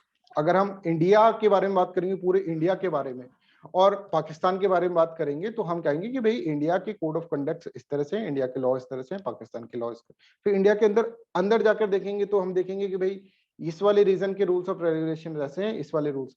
तो ये जो चीज है ना, generalise करके अगर हम पढ़े, तो अगर हम नीचे जाते रहेंगे तो माइक्रो एग्जामिनिंग करते रहेंगे, तो हम ये समझेंगे कि हर एक सोसाइटी को लेके बैठ जाओ, जैसे अपनी क्लास एक सोसाइटी है, जैसे अपना घर एक सोसाइटी है, जैसे हमारा कॉलेज एक सोसाइटी है, उसके अंदर कुछ रूल्स एंड हम जिस सोसाइटी में रहते हैं वो भी एक सोसाइटी है, उसके भी कुछ रूल्स एंड रेगुलेशन ये है। I hope this is clear to everyone. चलिए, तो मोरल्स के बारे में हम समझे, और इसके अंदर हम समझे मोरल्स के साथ साथ हमने इसके अंदर समझे। जैसे एक बहुत अच्छा एग्जांपल लेता हूं आपको, ठीक है, कि कर्ण थे, है ना, महाभारत का एग्जांपल लेते हैं। महाभारत के जो कर्ण थे ना, उनको ये पता था, है ना, कर्ण जो थे उनको ये पता था कि he is not with the ethics, वो इथिक्स के अंदर नहीं है, इथिक्स के साथ नहीं है, जो धर्म है उसके साथ नहीं है। तो सोसाइटी सोच रही है कि क्या सही है क्या गलत है, उसके साथ नहीं है, वो विदुर नीति के साथ नहीं है। और कृष्ण उनको बोलते भी है कि भाई कर्ण इतने बड़े योद्धा हो, तुमको तो धर्म के साथ होना चाहिए, तुमको तो इथिक्स के साथ होना चाहिए, जो सोसाइटी कॉन्डक्ट से उसके अपोजिट जा रहे हो तुम दुर्योधन के साथ जा रहे हो, तुम अधर्म के साथ जा रहे हो।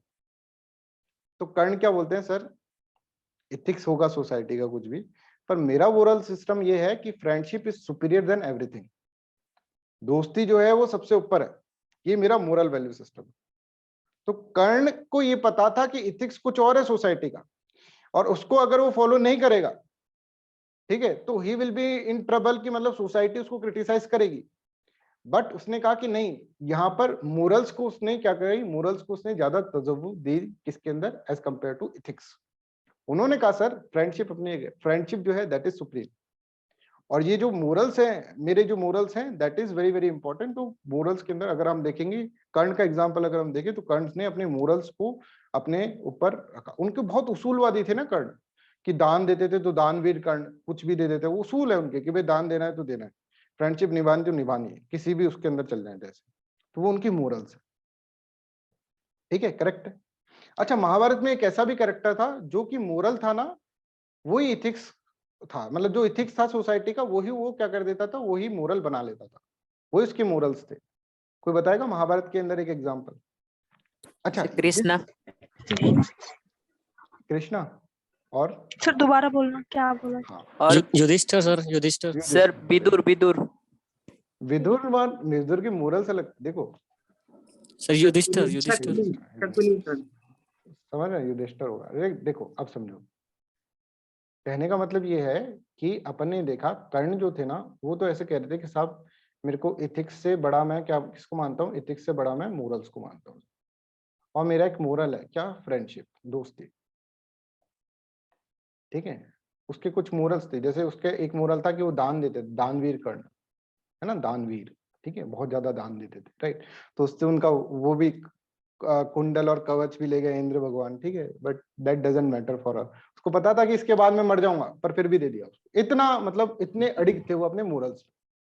ठीक है, एक पर्सन ऐसे थे, है ना, अगर हम देखेंगे, देखो विदुर का जो केस है ना, विदुर सोचता कुछ और है, खुद के मोरल्स कुछ और होंगे, वो सिर्फ ये क्या है, वो सिर्फ एक तरह से कंप्यूटर है, उनसे पूछते हैं कि बताओ सोसाइटी क्या सोचती है, तो वो बता देते हैं विदुर नीति। पर विदुर खुद क्या सोचते हैं दैट इज डिफरेंट। विदुर सिर्फ सोसाइटी के बारे में बताते हैं, तो विदुर के मोरल्स कुछ और हो सकते हैं और सोसाइटी कुछ और हो सकती है। ठीक है, तो इसके अंदर हम नहीं कहेंगे विदुर को इस तरह से। एक पर्सन थे जिसको हम बोलते हैं युधिष्ठिर। युधिष्ठिर को क्या बोल रहे थे, धर्मराज युधिष्ठिर, मतलब कि ये हमेशा एथिक्स को फॉलो करेगा, जो सोसाइटी है ना उसके हिसाब से काम करेगा, जो सोसाइटी है उसके हिसाब से ही काम करेगा ये बंदा, राइट। ये हमेशा जो सोसाइटी चाह रही है वही काम करेगा, ethics is equals to moral, इस तरह से इसको इसीलिए तो उनको धर्मराज युधिष्ठिर बोला जाता था, कि युधिष्ठिर से पूछा जाता था कि भाई युधिष्ठिर क्या, युधिष्ठिर करता ही वो चीजें थी जो कि सोसाइटी के अंदर वैलिड है, वही चीज करते थे। ठीक है, एक एक्सेप्शन भी उसका है ना, बट वो भी उन्होंने किसी तरह से बनाया तो इसी तरह से जैसे सोसाइटी के अंदर जो हाफ ट्रूथ थ्योरी है युधिष्ठिर की, वो आगे चलकर अपन बताएंगे एक एक्सेप्शन। अभी तक यहाँ तक क्लियर है सबको, सबको मजा आ रहा है, समझ में आ रहा है सबको? Anybody has any doubt please let me no. बहुत ही रिलैक्स होके पढ़ना है ना, और बिलीव मी अभी तो अपन सिर्फ स्टार्ट ही कर रहे हैं ना, आगे चलकर स्पीड अप कर लेंगे। अभी मैं तुमको कहानियां सुनाकर एक तरह से एक ये है कि इस पेपर के प्रति डर जो है ना वो आपको हटा रहा हूँ। ठीक है, इस पेपर के प्रति कि इसके अंदर सर कुछ समझ में नहीं आता, क्या अपन को देखना है क्या नहीं देना, वो चीज को हटाकर प्रैक्टिकलिटी पे बहुत अपन इस पेपर फोकस करेंगे। हम ये फोकस करेंगे कि किस तरह से इस पेपर को समझे, ना कि रटे। रटना नहीं है इस पेपर से, इस पेपर से डरना नहीं है, क्योंकि ये पेपर बहुत इंटरेस्टिंग है बच्चों। हमको बस एग्जाम्पल्स पता होने चाहिए, वो एग्जाम्पल्स दूंगा। आप ये एग्जाम्पल्स जो हैं जैसे हिस्टोरिकल एग्जाम्पल्स, इनको हिस्टोरिकल एग्जाम्पल कहते हैं। जब तक एग्जाम में ये ना लिखा हो कि आपने प्रेजेंट कॉन्टेक्स्ट से बताएं, तब तक आप इन एग्जाम्पल्स को अच्छे से यूज कर सकते हैं समझाने के लिए कि महाभारत के अंदर जैसे कर्ण के जो मोरल्स थे, ठीक है, वो इथिकल वैल्यू सिस्टम के अगेंस्ट थे, पर फिर भी कानून को फॉलो करता था, तो ये मोरल्स। राजा राम मोहन राय का एग्जाम्पल ले सकते हैं मोरल्स के अंदर। ठीक है, कभी भी इथिक्स वर्सेस मोरल आए तो आपको इस तरह से लिखना होगा। ठीक है, I hope this is clear. तो यहाँ पर देखिए, ये अपन इसके अंदर समझ गए कि ये है। अच्छा, अब मैं अगर तुमसे ये पूछूं एक चीज, अच्छा पहले आरजू कुछ पूछती है, आरजू प्लीज।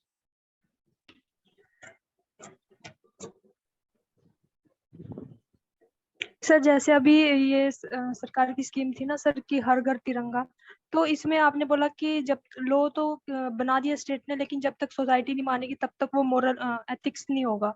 तो जैसे सबको बोला था कि तिरंगा मतलब सबने फहराना, तो सबने तो नहीं फहराया वो, लेकिन तो क्या वो एथिक्स नहीं हुआ तब तक? लेकिन एथिक्स तो एथिकल तो था ही वो ना, तो जब हाँ, तक सोसाइटी ने उसको नहीं माना तो फिर भी वो अब था ही यहाँ पर ethical। आप देखेंगे कि सोसाइटी क्या है। जैसे भाई अगर मैं मेरे पर्सपेक्टिव से देखें तो मेजोरिटी सोसाइटी ने मान लिया। कुछ Yes. जैसे मान लीजिए कोई पर्टिकुलर कॉलोनी उन्होंने बोला मना कर दिया, तो वो एक सोसाइटी। तो अगर हम यहाँ पर देखें तो हम मेजोरिटी के अंदर देखें तो लोगों ने माना था और सबों ने लगाया था, because it generated a feeling of nationalism, ठीक है। बट अगेन अगर तुम सोसाइटी के अंदर चले जाओगे, छोटे छोटे ब्लॉक्स के अंदर देखोगे, तो हो सकता है कि आपको कहीं पर एक्सेप्शंस मिले। तो उन सोसाइटी का एथिक्स अलग है और पूरा का पूरा जो दूसरी सोसाइटी जिन्होंने लगा लिया उनका एथिक्स अलग है, ऐसा अपन इसके अंदर समझेंगे आरजू, जी है ना। यस इस तरह से समझना है।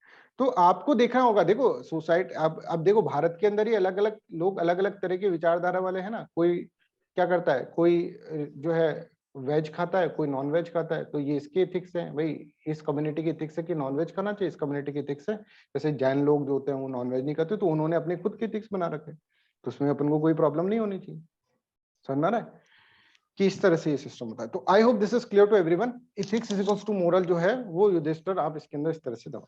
अच्छा, अब मैं ऐसे बोलूं कि मान लीजिए एक मोरल है ना, उसूल है, और एक सोसाइटी कुछ आपको बोल रही है करने को। सोसाइटी मतलब एक एथिक्स है और एक आपके अंदर से आ रहा है कि हम कुछ करें, तो बताओ कौन सा ज्यादा कंसिस्टेंट होगा, किसको आप ज्यादा प्रेफरेंस दोगे? कंसिस्टेंट कौन होगा जो लंबे समय तक आपके साथ रहेगा? मॉरल्स। ऑब्वियसली मॉरल्स, यस ठीक है, बिकॉज वो हमारे खुद के हैं, हमारी आइडेंटिटी बनती है उससे। कर्ण कभी भी ऐसा नहीं चाहेंगे कि मैं दान ना दूं, ठीक है। मोरल्स जो होंगे that are relatively consistent and stable, basic nature है मोरल्स, मतलब बेसिक नेचर, ठीक है। तो हम ये समझे कि ये अगर आता है कभी morals are relatively consistent and stable, तो आपको ये समझ में आना चाहिए सेंटेंस क्या कर रहा है। सेंटेंस अब आप इसके अंदर क्या लिखेंगे, आप इसके अंदर लिखेंगे मोरल्स क्या होते हैं, morals are the value system that are adopted by the individuals, ठीक है। और क्योंकि इंडिविजुअल अडॉप्ट करता है इसको, तो वो कंसिस्टेंट होता है रिलेटिवली। रिलेटिवली मतलब as compare to ethics they are more consistent. Is this clear? तो मोरल्स जो होंगे वो ज्यादा कंसिस्टेंट होंगे, राइट। मोरल्स जो होंगे वो ज्यादा कंसिस्टेंट, क्योंकि ये हमारे खुद के हैं भाई, है ना। अब कर्ण अपने मोरल को नहीं छोड़ सकता था, चाहे एथिक्स कुछ भी हो, वो अपने मोरल्स को कराए, क्योंकि इट गिव्स अस आइडेंटिटी। ये हमको आइडेंटिटी दे रहे हैं कि देवराज वर्मा की देवराजियत, ठीक है, जो उसका बेसिक नेचर है, right, that is his morals. उसको मैं नहीं छोड़ूंगा, क्योंकि अगर उसको छोड़ देंगे तो कर्ण को अगर बोल दें कि कर्ण किसी को दान नहीं दे, तो कर्ण की आइडेंटिटी का लॉस हो रहा है इसमें। तो morals are giving us identity, जबकि एथिक्स तो कोई दूसरा है, सोसाइटी है, वो क्या है, वो रेगुलेशंस एस्टेब्लिश कर। आई होप दिस इज क्लियर, है ना। ये सारे एग्जांपल इसलिए दे रहा हूं जिससे कि बार बार मैं आपके दिमाग पे। Yes Saima, please ask, Saima Rahman. Sir ethics तो ज्यादा परमानेंट होना चाहिए, क्योंकि एथिक्स सोसाइटी का होता है, और सोसाइटी मतलब सारी सोसाइटीज का जो सोसाइटी के लोगों का मॉरल्स होगा वो एथिक्स होगा। और मॉरल्स जैसे कि किसी एक इंसान का होता है तो वो तो टाइम के साथ चेंज अगर होता है, एक ही इंसान, एक इंसान का सर एक इंसान का मॉरल चेंज होना और फिर पूरे सोसाइटी के लोगों का मॉरल चेंज होना, तो उसमें सोसाइटी में तो ज्यादा टाइम लगेगा। तो आई थिंक एथिक्स ज्यादा स्टेबल होना चाहिए। हाँ, अब दूसरी तरफ से समझ गया। मैं ऐसे बोल रहा था, जैसे मान लीजिए साइमा रहमान है, साइमा रहमान के लिए एथिक्स इंपॉर्टेंट होंगे, एथिक्स कंसिस्टेंट होंगे, मतलब साइमा रहमान के साथ रहेगा क्या, एथिक्स रहेगा या फिर मोरल्स रहेगा लास्ट में, बताओ? मोरल्स रहेंगे, है ना। तो इसका मतलब मैं ये बताना चाह रहा हूँ कि मोरल जो है वो कंसिस्टेंट और स्टेबल होता है। एथिक्स तो बदल जाएंगे, आज है कल नहीं है, राइट। कि भाई राजा राम मोहन राय ने थोड़ा सा प्रेशर करा, लॉ बन गया, एथिक्स चला गया कुएं में, राइट, एथिक्स तो गायब हो गया। और सब मोरल्स, पर मोरल्स जो है वो क्या है, वो रहेंगे साथ में, ठीक है। मोरल्स हमारे साथ में रहते हैं, कि मोरल्स कभी भी हम मोरल से अलग नहीं हो सकते, बिकॉज अल्टीमेटली सोसाइटी के अंदर क्या है, लोग हैं, और लोगों के रेस्पेक्ट में हमको देखना पड़ेगा। तो लोगों के रेस्पेक्ट में देखना पड़ेगा, तो एक किसी पर्सन से बोलेंगे भाई तेरे को एथिक्स पसंद है कि मोरल पसंद है, तो वो बोलेगा मोरल। तो इसलिए moral are more consistent and stable, moral ज्यादा कंसिस्टेंट और स्टेबल होते हैं। Saima, is this clear? Yes sir. Relatively हम बात कर रहे हैं ना, रिलेटिवली, कि किसी एक पर्सन से पूछा जाए कि भाई बताओ तुम एथिक्स लोगे या फिर मोरल्स लोगे, तो वो हमेशा मोरल्स की तरफ ही जाएगा। तो एक पर्सन से जो स्टेबल होता है, स्टेबल का मतलब एक पर्सन के रेस्पेक्ट में हम बात कर रहे हैं, ठीक है, क्योंकि morals gives us identity, right. Yes, second Ujjwala ने कुछ पूछने की कोशिश की थी। Yes Ujjwala. Sir in case of corruption वो तो एथिक्स भी अलाउ नहीं करता एंड मैक्सिमम लोगों के मॉरल्स भी अलाउ नहीं करते। किसने कहा? हाँ मतलब maximum, I am not all. वो मैक्सिमम भी नहीं है, corruption is so much obvious in the system, corruption बहुत ज्यादा ऑब्वियस है, समझ में आ रहा है? यही तो दिक्कत है सोसाइटी में, मैक्सिमम लोगों के मोरल्स अगर करने लग जाए तो करप्शन तो हट ही जाए ना। इतना करप्शन क्यों है? क्यों करप्शन परसेप्शन इंडेक्स के अंदर हमारी रैंक इतनी लो आती है?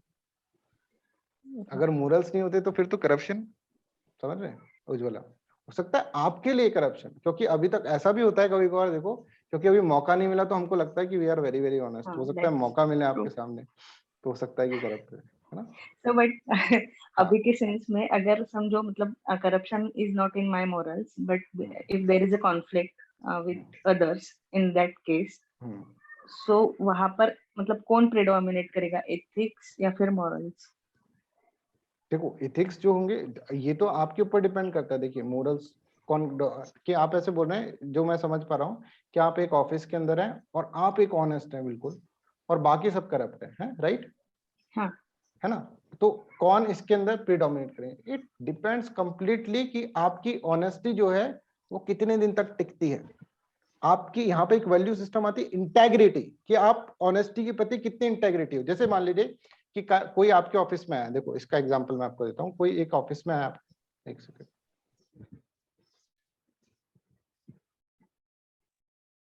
हाँ कोई आपके ऑफिस में आया उज्ज्वला, ठीक है, और आपको कहा कि मैम आपसे एक काम करवाना है और ये लीजिए आपके साथ हम सूटकेस भी लेके आए हैं अपने साथ, ये लीजिए इसके अंदर 5 लाख रुपीज है। आपने खड़ा हुआ, आपने उसके थप्पड़ मारा, बोले इतने ऑनेस्ट ऑफिसर के सामने करप्शन करते हो, वो चला गया, ठीक है। अगले दिन वो वापस आया, उसने सोचा यार थोड़ा सा चश्मा वश्मा लगा कर जाते हैं, और वो 10 लाख रुपए लेकर आया आपके पास, ठीक है।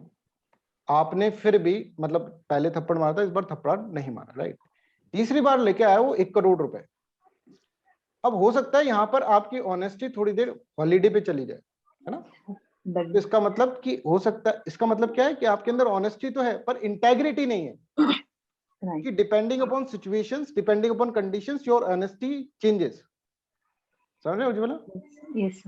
तो यहाँ पर इस तरह के, तो यहाँ पर ये देखा जाएगा जब अगर मान लीजिए आप ऑनेस्ट है और पूरा सिस्टम करप्ट है, ठीक है, तो आपकी ऑनेस्टी कितनी देर तक टिकती। अच्छा मान लीजिए आपको पैसों का भी लालच नहीं है, आपने 1 करोड़ वाले के भी थप्पड़ मार दिया, तो फिर वो आपके पास लेकर आएगा, एक बोलेगा कि फिर वो वापस आपके ऑफिस में आएगा, आप बोलेंगे वापस आ गए यार, आप बहुत ही मतलब निर्लज टाइप के पर्सन है, वापस आ गए। बोलेगा मैडम ये फोटो देख लो, फोटो में आपके मान लीजिए कोई रिलेटिव है, वो गन पॉइंट पे है, आप क्या करोगे? ऑनेस्टी जाएगी फिर, हाँ, है ना? तो ये चीज है। तो कहने का मतलब ये है कि इस सिस्टम के अंदर जब ऑनेस्टी वाला अगर आप मोरल वैल्यू सिस्टम लेंगे, जिसके अंदर आप बोल रहे हैं कि मेरा moral value system sir honesty है, और समाज के अंदर भी अगर हम देखें कि समाज के अंदर भी अगर हम लॉ के रेस्पेक्ट में देखें तो लॉ की भी करप्शन के अगेंस्ट में है, पर फिर भी क्योंकि ये चीज ये इतना इतना ऑडिशियस कैसे हो गया ये पर्सन, क्योंकि हम देखेंगे कि समाज के अंदर corruption is so much obvious in the system. Corruption तो ऐसी चीज है जो कि बहुत ज्यादा ऑब्वियस है, क्योंकि कोई गवर्नमेंट सर्वेंट है उसके बारे में लोग ये सोचते हैं कि भाई ये आईएएस ऑफिसर है तो ये तो बहुत खाता होगा, ये सोचते हैं, ऐसा नहीं कि बहुत ऑनेस्ट होगा, इस तरह का नहीं सोचते, अगर पहला लाइन ऑफ थॉट आता है तो आपके लिए, ठीक है। यस, सुचित वांट टू आस्क समथिंग। सुचित सर फिर हम ये कह सकते हैं कि इंडिविजुअल के जो मोरल्स हैं वो एथिक्स में चेंज कर सकते हैं, या फिर एथिक्स जो है वो इंडिविजुअल के मोरल्स को चेंज कर सकते हैं? नहीं, ऐसे नहीं कह सकते हम ऐसे कह सकते हैं कि एथिक्स जो हैं that are value system that are adopted by the society, and morals are the value system that are adopted by the individual. But अभी जो हाँ आपने केस बताया अभी जो ये वाला पिछले वाला ऑनेस्टी वाला, इसमें हम देख रहे हैं कि एथिक्स जो है उसके कारण इंडिविजुअल्स के मोरल्स चेंज हो गए। नहीं, इसमें अगर मान लीजिए उज्ज्वला जो है वो फिर भी नहीं उठती, बोले ठीक है फैमिली को हर्ट करो आप, मैं तो नहीं अड़ूंगी, अड़ेगू मैं तो। राजा हरिश्चंद्र है, उन्होंने पूरी फैमिली उनकी बर्बाद हो गई पर उन्होंने झूठ नहीं बोला। It depends on the person to person, समझ में आ रहा है क्यों, है ना? समझ रहे? जैसे हम देखिए हमारे इसके अंदर देखेंगे बहुत सारे ऐसे ऑनेस्ट ऑफिसर्स होते हैं जिनके ट्रांसफर पे ट्रांसफर होते रहते हैं, जिनकी फैमिली को थ्रेट आता रहता है, फिर भी वो ऑनेस्टी नहीं छोड़ते हैं।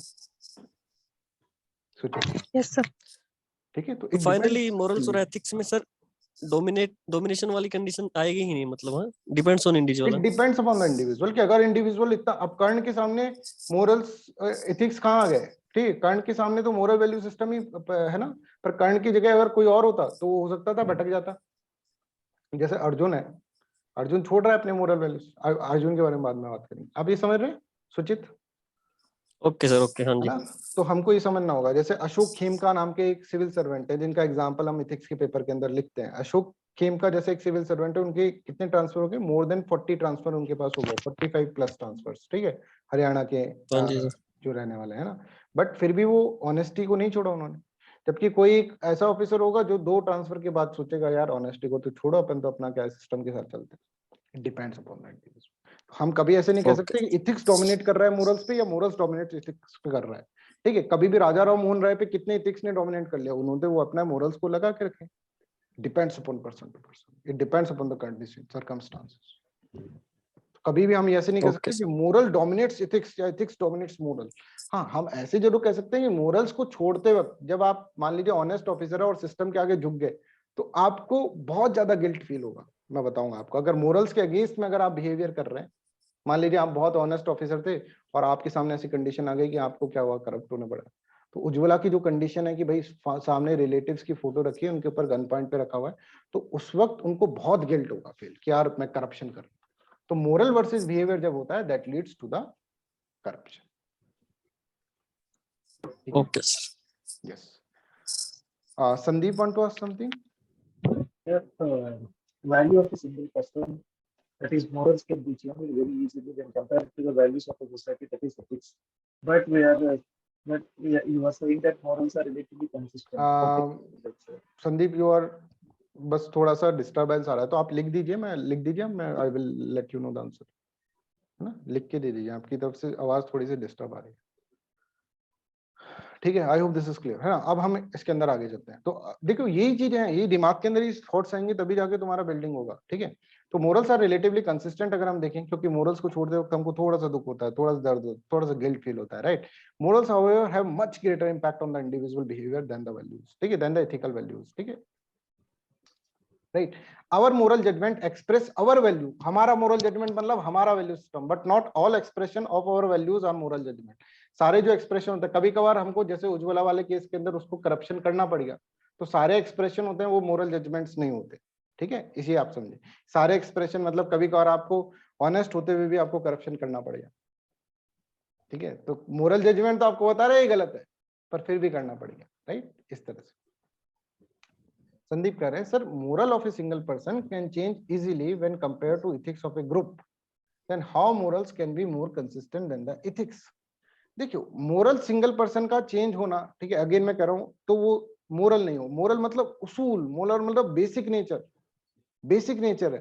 ठीक है, बेसिक नेचर कैसे चेंज होता है बताओ? बेसिक नेचर मतलब मोरल्स या तो अगर वो इतना जल्दी चेंज हो गया तो वो था ही नहीं मोरल, गलत था। मोरल मतलब जैसे कर्ण का मोरल है फ्रेंडशिप, जैसे कर्ण का मोरल है दानवीर, वो है संदीप। Yes sir. सर जैसे किसी ने लगभग ना पाकिस्तान का ही झंडा फहराया था, मतलब वो उनके खुद के मोरल थे, वो हटे नहीं, मतलब चाहे लोग कुछ भी करे, तो ये भी बोल सकते हैं, कह सकते हैं, ऐसा देखा था मैंने। क्योंकि अगर मान लीजिए वो पाकिस्तान का झंडा नहीं फैलाएंगे तो उनको गिल्ट होगा। ठीक है, क्योंकि उनका मोरल, कभी मोरल वर्सेस बिहेवियर होता है ना, उनकी बात कर रहे हैं अपन लोग, राइट? मोरल वर्सेस बिहेवियर जब भी होता है तो that will leads towards the guilt. ये देखिए, मोरल्स वर्सेस बिहेवियर जब भी आएगा that will leads towards the guilt. आपकी मोरल्स कुछ और हैं, कर्ण के मोरल मान लो दान करने के थे और वो दान नहीं कर पा रहे कवच और कुंडल, तो गिल्ट होगा। कोई गिल्ट से मरने से बढ़िया है कि मैं दान कर दूं और वैसे ही मर जाऊं। Sandeep, is this clear?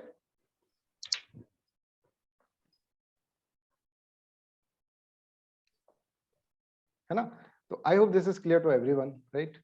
Okay, any doubt you can ask me.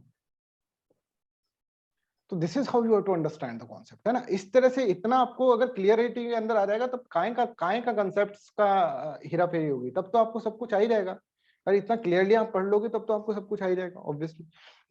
तो ये अपन ने इसके अंदर पढ़ा। देखिए, morality has no restriction as it follows individual values, कोई उसकी रेस्ट्रिक्शंस नहीं है। आप चाहे तो किसी भी लिमिट तक जा सकते हैं, है ना? किसी भी लिमिट तक आप जा सकते हैं। Morality is situational, conditional and relative. हर एक की सिचुएशन के ऊपर अगर हम देखेंगे कि हर जो पर्सन है, मतलब इसका मतलब रिलेटिव का मतलब क्या है, इसका मतलब ये morality situational, morality is not situational, ऐसे लिखो, not situational, conditional and relative, है ना? मोरलिटी एक ऐसी चीज है जो कि क्या है, आप किसी भी लिमिट तक आप जा सकते हैं मोरलिटी के अंदर, ये आपको इसके अंदर समझना। This is about what, ethics versus morality. अब एक बहुत इंपॉर्टेंट क्वेश्चन मैं आपको इसके अंदर बता रहा हूँ, एक चीज मैं आपको बता रहा हूँ। देखो कभी भी जब ये पूछा जाए ना एथिक्स के पेपर के अंदर कि एथिक्स वर्सेस मोरालिटी, तब आपको ये जो मैंने अभी आपके सामने चीजें बताई वो आपको यूज करना है, ठीक है। बट एथिक्स के पेपर के अंदर ethics is equals to morality is equal to अच्छी बात, ठीक है, गुड थिंग्स, ऐसे बोला जाता है ना। इस मतलब जनरल अगर आप देखें, अगर कुछ भी नहीं दे रखा हो तो अगर एथिक्स वर्सेस मोरल है जो कि कई बार आ चुका है क्वेश्चन, ठीक है, तो आपको ये सारे कॉन्सेप्ट यूज करने हैं, अदरवाइज ये सिनोनिम्स की तरह आपको यूज करना है, ठीक है। एथिक्स, मोरल्स और थिंग की what is ethical in this case, तो ऐसे आप सोसाइटी के बारे में एथिकल मतलब क्या अच्छी चीज है इस केस के अंदर, वैसे पूछ रहे हैं। जब आपसे पूछा जाए एथिक्स वर्सेस मोरालिटी, तभी आप मोरल्स, तभी जाकर आप ये वाले जो कॉन्सेप्ट है अभी तक यूज करें। हो सकता है कि आने वाले समय मतलब आगे जो है एथिक्स और मोरल्स को हम सिनोनिम्स की तरह यूज करें, गुड थिंग्स के सिनोनिम्स की तरह यूज करें, ठीक है। बट पर्टिकुलर क्वेश्चन आ जाता है एथिक्स वर्सेस मोरालिटी पे, तो आपको इस तरह से। Is this clear with everyone? अब हम जो सेकंड टॉपिक हम पढ़ रहे हैं, अब हम एथिक्स को लेकर बैठते हैं, ठीक है। एथिक्स के ऊपर कुछ टॉपिक्स अपन पढ़ते हैं, ठीक है। एथिक्स का एक टॉपिक है that is known as what, dimensions of the ethics, जो आपके पेपर के अंदर लिख रखा है कि व्हाट आर सिलेबस के अंदर what are the different dimensions of the ethics, ये हम इसके अंदर पढ़ रहे हैं। तो एथिक्स की डायमेंशंस होती है कुछ, और 4 तरह की डायमेंशंस होती है। एक होते हैं मेटा एथिक्स, ये क्या होता है ये हम पढ़ेंगे। डिस्क्रिप्टिव एथिक्स, ये हम पढ़ेंगे। नॉर्मेटिव एथिक्स और अप्लाइड एथिक्स, ये 4 चीजें हम इसके अंदर पढ़ेंगे ना। चारों बहुत फ्रिक्वेंटली पूछा जाता है एग्जाम के अंदर, और चारों के ऊपर अपन वीकली टेस्ट के अंदर क्वेश्चंस भी करेंगे, तो अपन को सारा का सारा क्लियर हो जाएगा। बट अभी किसी को कोई डाउट है एथिक्स और मोरल्स के बीच में, तो प्लीज आस्क मी, ठीक है। एथिक्स वर्सेस बिहेवियर जब भी होगा तो it will leads towards what, it will leads toward the guilt. Yes, Yakub पूछना चाह रहे हैं कुछ?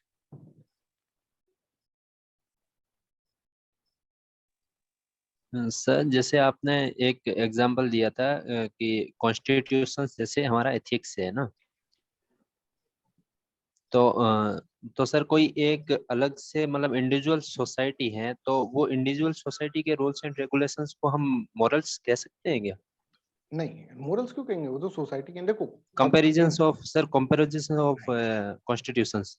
नहीं। अब सुनो, जैसे मान लो ये पूरा का पूरा जब आप इंडिया को कंसीडर कर लो, तो इंडिया का एथिक्स क्या होगा, बताओ, तुम ही बताओ, इंडिया का एथिक्स क्या होगा, कोड ऑफ कंडक्ट इंडिया का कॉन्स्टिट्यूशन होगा। बट अगर हम अपने घर को एक सोसाइटी मानकर बात करें, इट डिपेंड्स कि आपने किस चीज को सोसाइटी माना। घर को जो सोसाइटी मान के बात कर रहे हैं, तो घर के अंदर जो जो सिस्टम चलेगा उसको अपन घर के एथिक्स बोलेंगे। एक सोसाइटी हो, कोई भी मान लो पंजाबी सोसाइटी जो है, पंजाब के अंदर जो सोसाइटी है, पंजाबी सोसाइटी जो होती है, उसका जो कल्चर होता है वो उनका एथिक्स है, ठीक है। अगर हम बोले कि मुस्लिम रिलीजन है, उसका कोई कल्चर है तो उसका एथिक्स है। हिंदू रिलीजन है, मैरिजेज है उनका, ये सब चीजें क्या है, ये सब चीजें सोसाइटी किसको मान रहे हो आप, इस पे डिपेंड करते हैं। हम ऐसे नहीं कह सकते कि ये जो मुस्लिम्स का है ये मोरल्स हो गया, नहीं, morals are for the individual, not for the society. Muslims is a society, Hindu is a society. Yakub, okay sir, thank you sir. Clear है? जी Simon, sir. You want to ask something, क्योंकि आपका हैंड काफी देर से raise है, I think आपने पूछ लिया है क्वेश्चन, पर कुछ पूछना चाहते हैं तो please ask. Okay fine. Yes, Aamir want to ask something. Aamir? Yes, sir. Sir, if some actions are unethical but are legal, then what should we follow? Unethical but legal, unethical मतलब कि जो गलत है पर लीगल है, Yes, sir. लॉ कह रहा है, तो what should be follow, it depends upon the person again. अगर मान लो कल मैं कह दूं करप्शन इज अलाउड या फिर murder is allowed, murder is legal. नहीं सर, लाइक ड्रीम 11 में बैटिंग जो होता है ना, बैटिंग इन स्पोर्ट्स जो होता है, उसमें तो actually it is unethical, but law is giving a permission to this. What should we follow at that time? Because ये हमारे मोरल्स को अनएथिकल कैसे है, मतलब आप जुआ खेल रहे हैं ऐसा? बिल्कुल सर बिल्कुल। हाँ, एक सेकंड आमिर, और जुआ खेल रहे हैं इस तरह से अनएथिकल है कि पैसे लगा देंगे और फिर हाँ, उसके बिल्कुल अंदर ये बिल्कुल होता है कि सर। देखो उसके अंदर ये बोला जाता है ना कि it is on your own risk, कि आप अपनी रिस्क के ऊपर है, आप अगर करना चाहते हो तो ये एक कॉन्सेप्ट आता है लिबर्टी का, है ना। यहाँ पर समझो, एक कॉन्सेप्ट आता है लिबर्टी का, कि कुछ चीज होती है जिसके अंदर फ्रीडम ऑफ चॉइस देनी होती है सोसाइटी को, है ना। जैसे अगर सोसाइटी को बिल्कुल ही जकड़ के रख देंगे लॉ के अंदर, तो कुछ कर ही नहीं पाएंगे, तो मतलब पर्सनैलिटी डेवलप नहीं होगी, क्रिएटिविटी डेवलप नहीं होगी, ये सब चीजें। तो कुछ क्या करते हैं सोसाइटी के अंदर, इतना ही लिबर्टी रखते हैं, इतना ही मतलब रेगुलेशंस रखते हैं, जिससे कि जो पर्सनल चॉइसेस है वो बनी रहे। समझ में आ रहा है? तो हो सकता है कि यहाँ पर ये अलाउड है, कहीं पर अलाउड नहीं है, कहीं पे अलाउड है, इस तरह से आप इसके अंदर देख सकते हैं। अल्टीमेटली अगर आपको ये इथिकल नहीं लगता है तो मतलब आपका मोरल वैल्यू सिस्टम क्या है, मोरल वैल्यू सिस्टम ऐसे बोलता है कि इस चीज को नहीं फॉलो करना चाहिए, तो यू शुड नॉट फॉलो। ठीक है, जैसे कई जो एक कम्युनिटी है उसके अंदर ऐसा माना जाता है कि बैंकिंग के अंदर पैसा आपको नहीं जमा कराना चाहिए, ठीक है, बैंक के अंदर पैसा नहीं जमा कराना या फिर उधार नहीं लेना चाहिए, ऐसा कोई है, तो वो उनका एथिकल सिस्टम है। समझ में आ रहा है आमिर? हाँ ओके सर। अब हम डायमेंशन ऑफ एथिक्स पढ़ते हैं ना, तो अब हम एथिक्स और मोरल्स के बारे में पढ़ रहे हैं। अब जो टर्म्स हैं वो हमको थोड़े थोड़े समझ में आने लग गए। अब डायमेंशन ऑफ एथिक्स पढ़ते हैं, मतलब ब्रांचेस ऑफ एथिक्स क्या है, डिफरेंट ब्रांचेस आप इसके अंदर देख सकते हैं। तो meta ethics, descriptive ethics, normative ethics और अप्लाइड एथिक्स। सबसे पहले हम मेटा एथिक्स पढ़ते हैं। मेटा का मतलब होता है बच्चों बियॉन्ड। मेटा वर्ड है ना, इसका मतलब होता है beyond, beyond ethics, Meta ethics. जैसे एक टर्म है मेटाफिजिक्स, मेटाफिजिक्स है ना, फिलॉसफी में काम आता है metaphysics. Metaphysics that is beyond physics, कि आत्मा होती है कि नहीं होती, ये क्या है, मेटाफिजिक्स। फिजिक्स को डिफाइन करी, भगवान ने इस संसार को बनाया कि किसने बनाया, ये मेटाफिजिक्स, बियॉन्ड फिजिक्स, ठीक है, दैट इज बियॉन्ड फिजिक्स। इसी तरह से मेटा इथिक्स का मतलब क्या है, that is beyond what, that is beyond ethics. Beyond ethics का मतलब क्या है, इथिक्स तो है, चलो ये सोसाइटी के अंदर मोरल वैल्यू सिस्टम तो है, पर भाई क्यों है, जब हम ये सोचने लग जाते हैं कि क्यों लोग ये इथिकल वैल्यू सिस्टम को फॉलो करते हैं, ठीक है, क्यों करना चाहिए हमें, क्या क्या रीजन है कि भाई अगर हम इंसान की प्रवृत्ति के अंदर जाए, साइकोलॉजी में जाए, तो इंसान क्यों इथिकल बनना चाहता है, कि इंसान क्यों झूठ नहीं बोलना चाहता है, क्यों, क्या मिलता होगा उसको झूठ बोलने नहीं बोलने से, क्या मिलता होगा उसको मोरल वैल्यू सिस्टम को फॉलो करने से। इसको हम, इस डायमेंशन को हम बोलते हैं मेटा एथिक्स। समझ रहे? तो मेटा एथिक्स मतलब क्या है, दैट इज बियॉन्ड एथिक्स। जैसे आपसे कोई कहे रेस्पेक्ट योर एल्डर्स, आप क्यों रेस्पेक्ट करेंगे, क्या मिल जाएगा आपको इससे, अगर आप ये सोचें भाई ठीक है respect your Elder is ethics, पर उसके बियॉन्ड सोचें कि इस आदमी इसको क्यों अडॉप्ट कर लेता है, क्यों एथिकल बनने की कोशिश करता है आदमी, right, that is known as what, that is known as meta ethics. कि अगर हम बोले कि यहाँ पे जैसे कृष्ण बोल रहे हैं कि फॉलो योर धर्म गो फाइट, क्यों, ऐसा मेरे को क्या मिल जाएगा उसके अंदर, ठीक है, ये फॉलो योर की धर्म है, ये कि धर्म की रक्षा करना मेरा इथिक्स है, ठीक है, ये इथिक्स है, धर्म की रक्षा करना चाहिए, राइट, ये अच्छी चीज है, धर्म की रक्षा करना चाहिए, बट मैं क्यों करूंगा, कि क्या मेरे अंदर ऐसा होगा कि मैं करूं, क्यों इंसान हमेशा चाहता है कि वो इथिकल रहे, क्यों इंसान चाहता है कि वो इथिक्स को फॉलो करे, अच्छी चीजों को फॉलो करे, क्या होगा उसका, इस तरह से ये जो क्वेश्चन होता है that is known as meta ethics, ठीक है, मेटा एथिक्स। डोंट स्टील, पर क्यों, है ना, जैसे अब विजय माल्या जी हैं, ठीक है, विजय माल्या जी को बोले डोंट स्टील, ठीक है, तो ये बोलेंगे भाई क्यों, इतना मस्ती है, आराम से लंदन में जाके रह रहे हैं, आराम से कर रहे हैं, राइट। तो ऐसा क्या होता है कि मेजोरिटी ऑफ लोग जो होते हैं वो इथिक्स की तरफ जाते हैं, ठीक है, तो why ethics exist at all, क्यों इथिक्स होता है, ये हम इसके अंदर समझेंगे। इसके अंदर study of origin and meaning of ethics, ethical system का मीनिंग क्या होता है, ये अपन इसके अंदर समझते हैं, that is known as what, that is known as meta ethics. कि क्यों लोग मोरल्स, मतलब मोरल्स और एथिक्स एक तरह से यूज कर रहा हूं सिनोनिम्स के, ठीक है, क्या होता है लोगों के अंदर, ये चीज इसके अंदर इसमें डिस्कस जो करते हैं that is known as meta ethics, है ना। This is a branch of ethics that discusses कि लोग इथिकल होना क्यों चाहते हैं, that is known as meta ethics. तो मेटा एथिक्स के अंदर जो आपको पढ़ना है ना, वो 4 चीजें आपको पढ़नी है।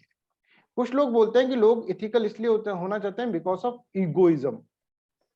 Sir what is egoism, I will let you no. कई लोग बोलते हैं कि लोग इथिकल इसलिए होना चाहते हैं because of altruism. What is altruism, I will let you know. कोई लोग ऐसे बोलेंगे लोग इथिकल इसलिए होते हैं because people are emotionally fool, emotional हो जाते हैं, कोई आया रोता रोता तुम्हारे सामने, तुमने हेल्प कर दी, राइट। कोई ऐसे बोलते हैं कि नहीं नहीं, इंसान बहुत ही रीजनेबल पर्सन है, रीजन एक रीजन है, ठीक है, एक रेशनैलिटी इंसान यूज करता है जिससे कि वो एथिक्स होता है, क्योंकि वो दिमाग लगाता है, ठीक है, दिमाग लगाता है कि अगर हमने इसको नहीं करा तो हमको समस्या आ सकती है, इसलिए वो एथिकल होता है। तो एक एक करके हम इसको पढ़ते हैं कि व्हाट इज मेटा एथिक्स, हम इसके अंदर समझेंगे। मेटा एथिक्स के अंदर क्या है, दैट इज बियॉन्ड एथिक्स, कि एथिक्स है सिस्टम के अंदर, that is no doubt about, कि भाई सच बोलना चाहिए, ये करो वो करो वो करो, ये सब चीजें हैं सोसाइटी, पर लोग इसको अडॉप्ट क्यों करते हैं। तो पहला थॉट जो इगोइज्म है ना, वो ऐसे बोलता है कि मैन जो है ना बड़ा ही सेल्फिश आदमी, और मैन सेल्फिश आदमी, तो इथिक्स को कैसे, इथिक्स को वो अपने खुद के लिए, कि उसकी प्रशंसा हो, कि खुद को प्लीज करने के लिए, अपने ईगो को सेटिस्फाई करने के लिए, वो एथिक्स को फॉलो करता है कि देखो मैं कितना अच्छा आदमी हूं, खुद का ईगो को सेटिस्फाई करने के वो क्या करता है, एथिक्स को फॉलो। मेटा एथिक्स का मतलब क्या है कि मैन जो है बहुत ही इनहेरेंटली सेल्फिश है। इगोइज्म का मतलब क्या है कि मैन जो है इनहेरेंटली सेल्फिश है और वो चाहता है कि अपने आप का अपना ईगो सेटिस्फाई हो, कि मैंने आज इतने लोगों की हेल्प करी, वाह मेरा ईगो सेटिस्फाई हो रहा है। तो ईगो सेटिस्फाई करने के लिए मैन जो है वो एथिक्स करता है। ये कौन बोलता है, ये एक थॉट बोलता है, first thought, that is known as egoism. Egoism इस तरह से बोलता है कि मैन जो होता है is inherently selfish, they do everything to please themselves, खुद को खुश करने के लिए। Even when they are helping others, doing charity और social work, the real purpose is not charity, real purpose is to satisfy their ego. इसलिए आदमी ethical है, ये इगोइज्म वाले बोलते हैं। Is this clear? Any doubt? Suchit, clear है आपको? हाँ जी सर। है ना? तो मेटा एथिक्स का मतलब ये समझो, मेटा एथिक्स का मतलब एथिक्स है सिस्टम के अंदर, बट उससे बियॉन्ड सोचे हम। बियॉन्ड सोचने का मतलब, मेटा का मतलब बियॉन्ड, तो उससे बियॉन्ड सोचे हम। बियॉन्ड क्या सोचे कि भाई एथिक्स लोग वक्त फॉलो क्यों करते हैं। तो पहला जो थॉट आता है, first thought is egoism. Egoism के कारण लोग क्या करते हैं, एथिक्स को करते हैं, कि because man is inherently very very selfish to please himself. ठीक है, उसको खुद को प्लीज करने के लिए, खुद का ईगो सेटिस्फाई हो, उसके लिए वो क्या करता है, वो एथिक्स करता है, उसके लिए वो चीजें करता है। Right, I hope this is clear, कि खुद सेटिस्फाई हो उसके लिए वो करता है। तो इगोइज्म का मतलब क्या होता है, मैन आर इनहेरेंटली सेल्फिश और टू प्लीज हिमसेल्फ मैन इस तरह से करता है, इगोइज्म बोलता है। बट दूसरा जो थॉट है वो उसके जस्ट अपोजिट बोलता है, एल्ट्रुइज्म। एल्ट्रुइज्म बोलता है नहीं नहीं भाई ऐसा नहीं, इगोइज्म वाला कॉन्सेप्ट नहीं। तो क्या कॉन्सेप्ट है? एल्ट्रुइज्म वाले बोलते हैं कि ईगो का कॉन्सेप्ट नहीं है। एल्ट्रुइज्म वाला बोलता है कि मैन जो है ना, बाय इट्स वेरी नेचर क्या होता है, परोपकारी होता है। परोपकारी, परोपकारी मतलब क्या होता है, बेनिवोलेंट। बेनिवोलेंट मतलब क्या होता है, जो दूसरों की हेल्प करता है, one who helps other. Man बहुत ही हेल्पफुल पर्सन है, ठीक है, वो एक सोशल एनिमल है। ठीक है, सोशल एनिमल, सोसाइटी में रहना, वो सेल्फिश नहीं है, वो सोशल है। ये अल्ट्रुइज्म वाले बोलते हैं। तो वो हमेशा सोसाइटी के अंदर रहना चाहता है। वो जब भी सोसाइटी के अंदर कुछ गलत होता है तो उसको गलत को उसको पेन होता है। कभी भी वो इनजस्टिस देखता है सोसाइटी के अंदर तो उसको पेन होता है। राइट, वो चाहता है कि लोगों की वो क्या करे, हेल्प करे, लोगों की मदद करे, जो अच्छा है उसको अच्छा है। तो एल्ट्रुइज्म का मतलब क्या है, एल्ट्रुइज्म का मतलब क्या है कि man is a social being, और वो क्या करता है, वो चाहता है कि जब भी जस्टिस होता है तो उसको खुशी होती है, जब भी इनजस्टिस होता है तो उसको पेन होता है।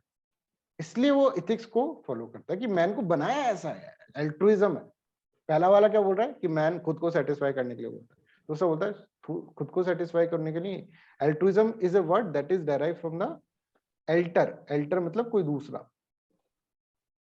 परोपकार, खुद नहीं, दूसरों के लिए जीना। सोशल एनिमल है आदमी, तो वो खुद अकेला कुछ एंजॉय नहीं कर सकता कि अकेला एंजॉय चैरिटी कर दिया ना करे, नहीं। मैन जो है वो क्या करता है, वो सोसाइटी के अंदर रहना, सोसाइटी के अंदर सिंपैथी लेगा। ठीक है, सिंपैथी लेना उसको पसंद है, सिंपैथी देना पसंद है, एम्पैथेटिक होना पसंद है। एम्पैथी सिंपैथी क्या होता है ये आगे चलकर अपन पढ़ेंगे। राइट, कभी भी वो इनजस्टिस देखता है संसार के अंदर तो उसको पेन होता है। राइट, इस तरह की चीजें। तो ये एल्ट्रुइज्म वाले बोलते हैं। एल्ट्रुइज्म वाले बोलते हैं कि आदमी इथिक्स, मेटा इथिक्स के अंदर एल्ट्रुइज्म वाले ऐसे बोलते हैं, आदमी इथिक्स इसलिए फॉलो करता है because man is a social animal and he cannot enjoy anything alone. ठीक है सब, we feel empathy, sympathy with other people naturally. When we see injustice in the world, we feel pain of the victim. Right? When we see justice, we feel कि सही, सब चीजें सही हो रहा है सिस्टम के अंदर। ठीक है, तो इसलिए एल्ट्रुइज्म जो होता है, इसलिए आदमी जो होता है दैट इज व्हाट एथिकल। एक बोलता है कि नहीं भाई, ना इगोइज्म है ना एल्ट्रुइज्म है। दिक्कत क्या है कि आदमी है ना एक इमोशनल बीइंग है, इमोशनल। वो है ना हमेशा इमोशंस पे ढूंढता है। वो देखता है कि दो लोग उसके सामने रो रहे होंगे ना तो वो भी रोने लग जाएगा, इतना इमोशनल है आदमी, है ना। इमोशनल वाले से बोलता है कि वो जो होगा emotional, out of emotion he follow the ethics, कि इमोशन के बेसिस पे वो एथिक्स को फॉलो कर लेता है। ना अल्ट्रुइज्म है ना दूसरों की इस तरह से है कि भाई अल्ट्रुइज्म के बारे में वो सोच रहा है। ठीक है, वो ऐसे सोच रहा है कि इस संसार के अंदर जस्टिस इनजस्टिस, वो नहीं, बस वो तो रोने लग गया। वो सामने उसको दिखा कि ये हो रहा है, वो खुद इमोशनल है, तो उसके कारण उसके अंदर क्या हो गया, उसके कारण वो एथिक्स को फॉलो करता है। Out of emotion man is following the ethics. समझ में आ रहा है? तो यहाँ पर देखिए, moral assessment involves our emotions and not our reason. Reason नहीं है, इमोशंस है। Moral emotions provide the motivational force, the power, energy to do the good and to avoid the bad. ठीक है, तो out of emotion we do the things, emotions will give us the power, और emotion हमको power देंगे तो हम इसके अंदर करेंगे। एक होता है कि नहीं भाई, ना एल्ट्रुइज्म है, ना ही इगोइज्म है, ना ही इमोशन है, मैन है ना दिमाग वाला आदमी है। उसको पता है कि भाई क्या करूंगा जिससे कि अपनी लाइफ सही सही चलती रहे, और क्या नहीं करूंगा जिससे कि अपनी लाइफ बिगाड़नी हो जाए। तो उसे पता है ये चीज, तो वो रेशनैलिटी लगाता है। जैसे मैं आपको एग्जांपल दूं, ये पर्सन है, अब इसने हेलमेट नहीं लगा रखा, ठीक है, तो हम देखते हैं ना कभी कभार क्या होता है कि हेलमेट जो होता है अपन देखते हैं हाथ में लटका के लेकर जाते हैं, जैसे अपन को देखा और पुलिस वाला खड़ा, अपन ने हेलमेट लगा लिया, इथिकल आ गए, एकदम से इथिक्स को फॉलो कर लिया। क्यों करा? क्योंकि हमें पता है कि अगर हम नहीं करेंगे तो ये होगा, अपन को इस तरह से पकड़ लेगा और फिर हमको पैसे देने पड़ेंगे। तो हमने दिमाग लगा लिया, दिमाग। तो आउट ऑफ रीजन कि अगर हम ये चीज फॉलो करेंगे तो हमारे साथ कुछ अच्छा होगा, ये चीज फॉलो नहीं करेंगे, है ना, या फिर ये चीज फॉलो करेंगे तो हमारे साथ कुछ बुरा हो जाएगा, तो हम इसको फॉलो नहीं करते। तो हम हमेशा एथिकल रहते हैं। क्लियर है? यस।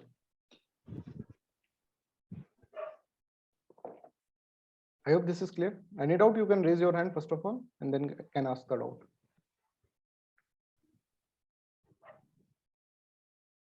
ठीक है, तो ये बस आपका क्या है, ये जो है ना, ये सिर्फ इस तरह से डेफिनेशन वाली चीज है। Meta ethics is just a definition, उसके बाद कॉन्सेप्चुअल चीज है। मेटा एथिक्स मतलब that is beyond ethics. Of ethics है सिस्टम के अंदर, no doubt about that, but why it exist?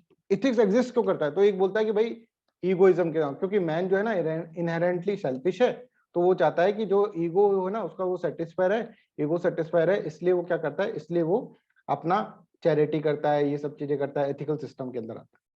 दूसरा बोलता है नहीं नहीं भाई एल्ट्रुइज्म है। एल्ट्रुइज्म का मतलब क्या है कि मैन एक सोशल बीइंग है, सोसाइटी के अंदर उसका नेचर ही ऐसा है, उसके अंदर सोसाइटी के अंदर रहना, ठीक है, सोसाइटी के अंदर इनजस्टिस होता है तो उसको दुख होता है। तीसरा बोलता है नहीं नहीं भाई आउट ऑफ इमोशन। और चौथा बोलता है नहीं नहीं रीजन के कारण, दिमाग लगा करता है कि रिवार्ड और पनिशमेंट की थ्योरी। रिवार्ड और पनिशमेंट की थ्योरी क्या है कि किससे रिवार्ड मिलेगा और किससे पनिशमेंट मिलेगा, ये आदमी को पता है, तो वो चीजें करता है। और रिवार्ड सोसाइटी के अंदर जो इथिकल होता है वो करने लग जाता है वो, क्योंकि उससे लोगों का क्या होता है, रिवार्ड मिलता है, तो वो दिमाग लगा, सस्टेन करना है तो हमको दिमाग, ये इसके अंदर है। राइट?